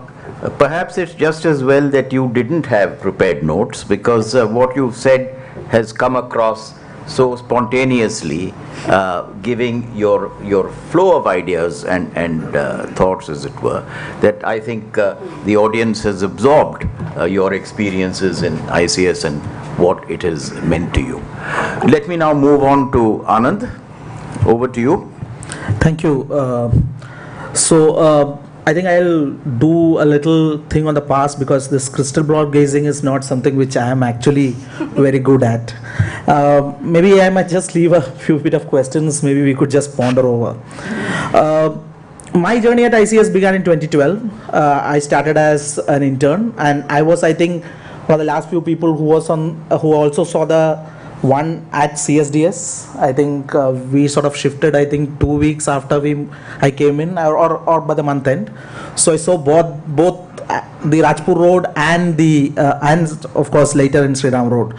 And also I got into ICS while I was still doing my PhD, so I could see it in 2 terms, both pre-PhD and post-PhD. So some of the things which I might say has also seen both the ends of it. Something which got me interested in ICS, which I've seen over the last many years while doing PhD and also after that, I think the anchor of the institution is research. And I think it was my supervisor, Professor Acharya, who had told me once that it is not how wide you know, but how deep you know that is more important. And I think I always make a note of that fact while doing anything in my research, and to make sure that the depth is retained, even though you might try to reach wide. So the research component of ICS, whether in terms of research projects or even in terms of what you write, what you speak. In fact, even the ICS research, the blogs which we have started off late for the last 4 or 5 years is called a research blog. So the component of research is extremely important, and that's what I hold as the anchor for the institution. I mean, you might have interdisciplinary, you might have multidisciplinary perspectives for the research, but I think that is something which sets ICS in high standards, and even till date that is something which is noted as a benchmark, and which many of us, even in our in our work, we try to do that. And I mean, once we heard that since the program began, that how in-depth research with independent views and ideas which was encouraged, I think that remains a strong point of the ICS, and that is something which is something important for me. Another thing which is also important, which I have noted with the institution, I mean, building institutions is tremendous amount of work. There's a lot of labor which goes in to build an institution, nurture the institution, and to ensure that the institution survives. And that is something which I have seen with ICS in my own growth as a researcher, and also in both in when I was doing my PhD and also after that. In fact, there were times when literally one had to start from scratch. I mean, ICS did not have the luxury, again, on account of constraint of funds, that the staff strength was always very small.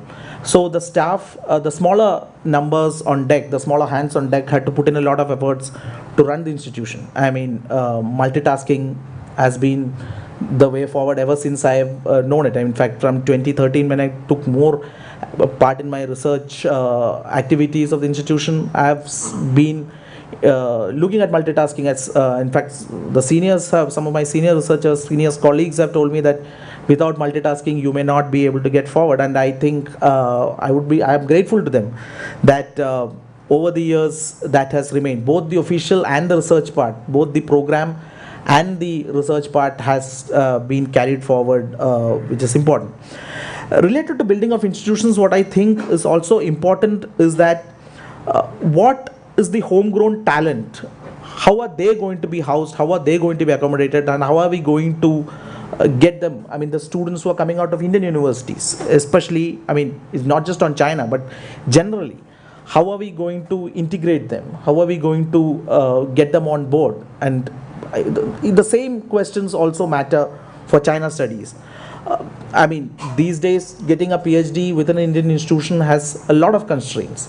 So, are we going to remain as an institution where we get foreign talent to get them and house them here, or are we also going to do something about PhDs and MPhils and researches conducted within our institutions and our universities?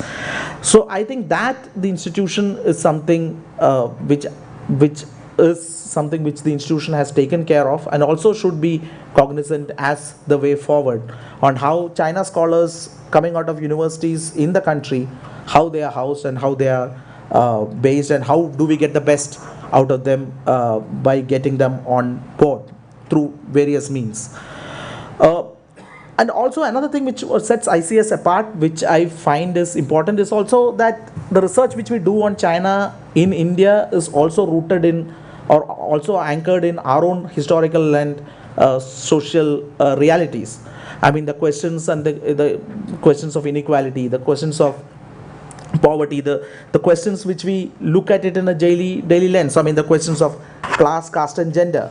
Those are something which has been, which any institution looking at China needs to take into cognizance. And I think the Institute of Chinese Studies has been one of the institutions which has taken that as a very strong point. And I also believe that in the way forward, while we need more and more scholars, we literally need an army of scholars to study China from various angles and various lenses, this particular content needs to be taken care and need to be cognizant of. I mean, some of the points I'm not going to go over. I think we have seen, Ambassador Rana has already mentioned the need for language. I think that is something which is really important, and we have tried that by various means at the institute, but again, due to resources constraints, fund constraints, or personal constraints, we have not been able to take that to good fruition. So I think that is something which we need to be looking forward to and make a note of. The final point which I would like to make, this is something which I've been grappling with over the last 1.5 years, and in fact I also get this from interactions with a lot of people. And that is also because of the fact that we have faced constraints in terms of scholarship on China in India. There's the need which people constantly say that you need to wear multiple hats. I mean, it's not just your own research that needs to be important. You also need to be cognizant, or at least also be venturing into areas which is out of your comfort zone. So that, or is it we continue to remain sticking to our main point, carry on our own research in our own silos and be a one-trick pony. So it is this wearer of many hats versus being a one-trick pony. That is something which I am grappling with, or I've been constantly debating with myself, and how do I go forward with that? That is something still I'm measuring up. But I think for any scholar who has moved out of university and is looking for a space to do research, how this would balance itself out, or how do we reckon with this sort of debate, is something which I think I would leave it open to all of you maybe to think and ponder over. But overall, the journey at the Institute has been really good. I've been really grateful. In fact, I have written I think at least 2 paragraphs for the Institute in my acknowledgements of my PhD. So I think that much definitely the institution, I owe it to the Institute. And I also look forward in this journey. I mean, there are constraints, both financial, resources, personal, but I'm sure with the mission which we have, which has been passed on from the previous generations and which we carry forward, and if we add more strength to it and more capacity to it, I'm sure we will continue to succeed in our mission. Thanks. Thank you, Anand. You pieced together very nicely the different challenges as well as the various different strands within ICS from where you have picked up what have made it possible to accomplish the kind of research which you feel the Institute should produce and should continue to produce. Now let me come to our final speaker, Veda. And I have 2 minutes. No, you can take no discrimination, 5 for each. I appreciate that. Thank you, sir. Thank you for giving me this opportunity. Good evening, everyone. When I was trying to prepare for this evening, because we were given 0 briefs about what to talk about, I sort of landed in this report that was prepared by, it is a statement actually, a statement prepared by the China Study Group a year before I was born, 1988, right? And it's signed by Meera Sinha Bhattacharya, Giri Deshankar, G.P. Deshpande, K.P. Gupta, Huang Yishu, Manoranjan Mohanty, C.R.M. Rao, Tan Chung, and Patricia Broy. And just at the second last page, they say, and sorry, the title of the statement is Chinese Studies in India, Perspective and Programs. And so it's a 10-pager. And at the second last page they say, the time has now come when, besides filling the gaps and correcting the imbalances in each institution, they mentioned JNU and DU before, we must take major steps to integrate Chinese studies with social sciences by stressing theoretical, empirical and comparative work. A checklist of research areas, either discipline-wise or issue-wise, can be easily prepared, and one can specify the thrust areas. But a more fruitful way perhaps would be to generally agree on a few major areas where research should be encouraged. The major areas we want to suggest are the following. 1. The development process in China in historical perspective, placing the contemporary economic and political reforms in the cultural, ideological and evolutionary context. 2. Sino-Indian issues, intercultural dimensions, comparative studies, and contemporary Sino-Indian relations. And 3, my favorite, China and the world. China and the great powers, China and the third world, China and its neighbors, China and the international system. And I think it's interesting and even heartening that when you look at the younger research faculty in ICS today, that between us, we sort of study all of these things that they suggest. So sure, the suggestions were made in 1988, it took a little bit of time, but the point is that, like Madhu mentioned, we all come from very different disciplines, and we've all sort of found I come from African studies, so we've all sort of found our way to ICS. And my journey with ICS began in 2011 summer, from very, very deep in South India. I started reading things about China and I got interested. And I noticed that anything I read, a book, an article by an Indian scholar working on China, it had something to do with the Institute of Chinese Studies. So I just gave her a call, the way young people do, because you're not intimidated when you're 18. And I asked her, can I come and spend a summer at the ICS? And she said, listen, our internships are not paid. We can give you a room and we can give you access to the library, and that's about it. And I said, that's fine. And then she called me back and she said, I'm sure, ma'am, you don't remember this. She called me back and she said, wait a minute, I didn't ask you, why do you want to work? Why do you want to intern at the ICS? And I said, because everybody who's doing anything on China seems to be associated, and I sort of want to find out about this place. And then 3 years later, they sent me this notice for the Harvard Yenching Fellowship. And me and Nirmala were the first, the first cohort to win it.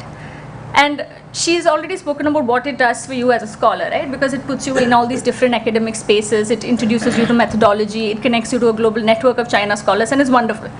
But what it also does, it gives you this time and the resources, and it sort of makes China less foreign, because it gives you these resources to travel, right? And China is and all of us who've traveled in China knows it's a wonderful place, especially if you're backpacking.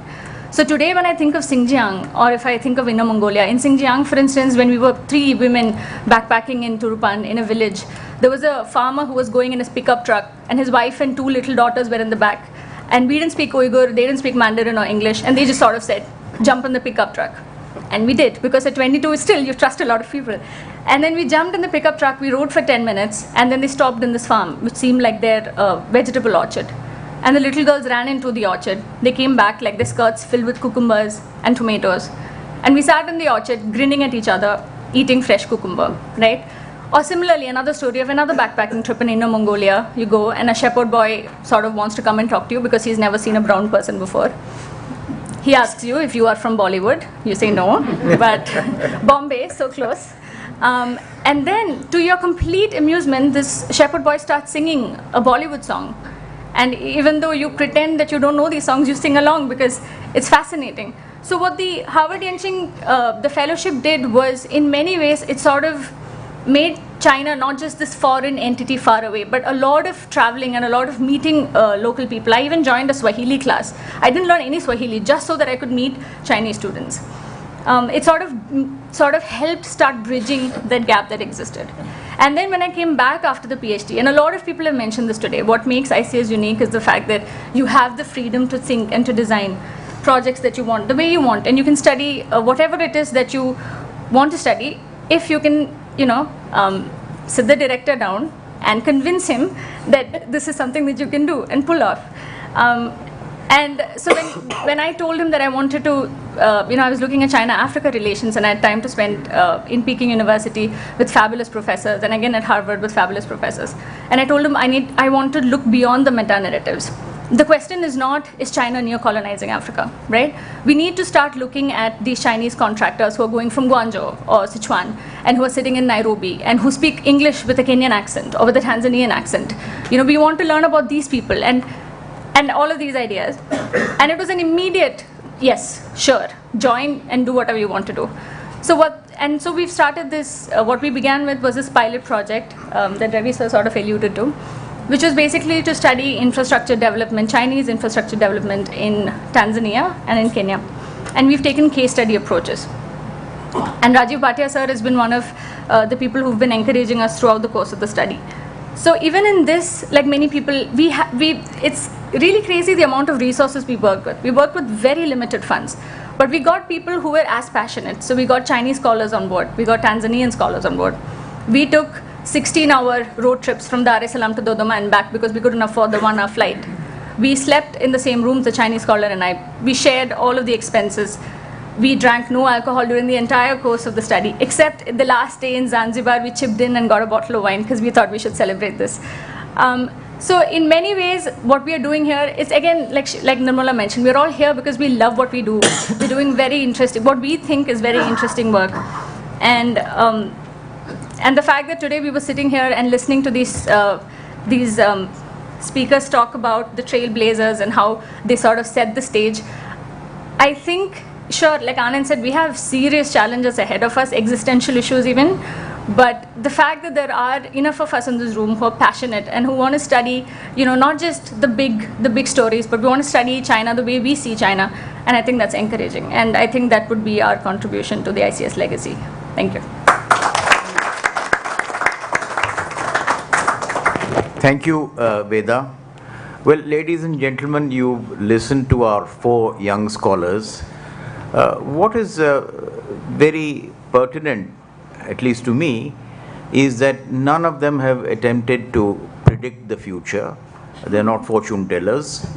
But what comes through very powerfully is that the impact that they see ICS as having made in each of their personal journeys, and a few strands that come out of those thoughts seem to be the passion for work, the freedom of thought and expression, the encouragement, the adherence to high standards, the self-discipline, the multitasking, the ability to put up with, if not enjoy, some of the hurly-burly and discomforts of organizational life.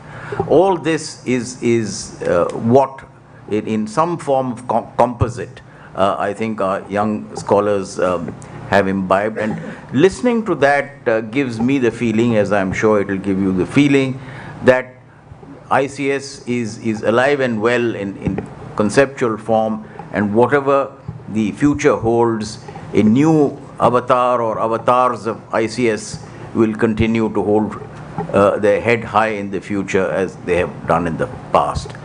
Well, for a 3-hour program, we've not done too badly, just a few minutes behind schedule. I'd like to thank ICWA and the director for their hospitality, and now this session is closed.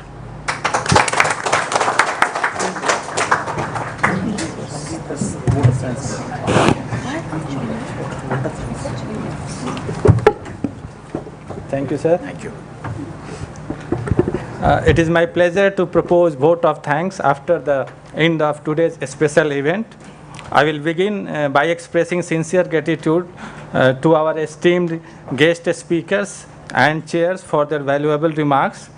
I thank Institute of Chinese Studies for jointly commemorating 50 years of its establishment.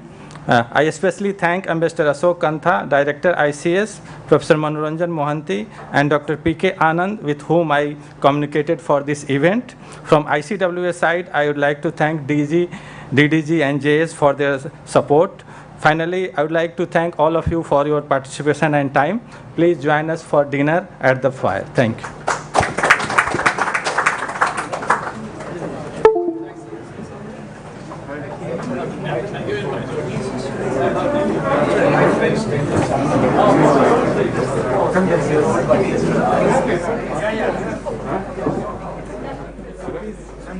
For a long time.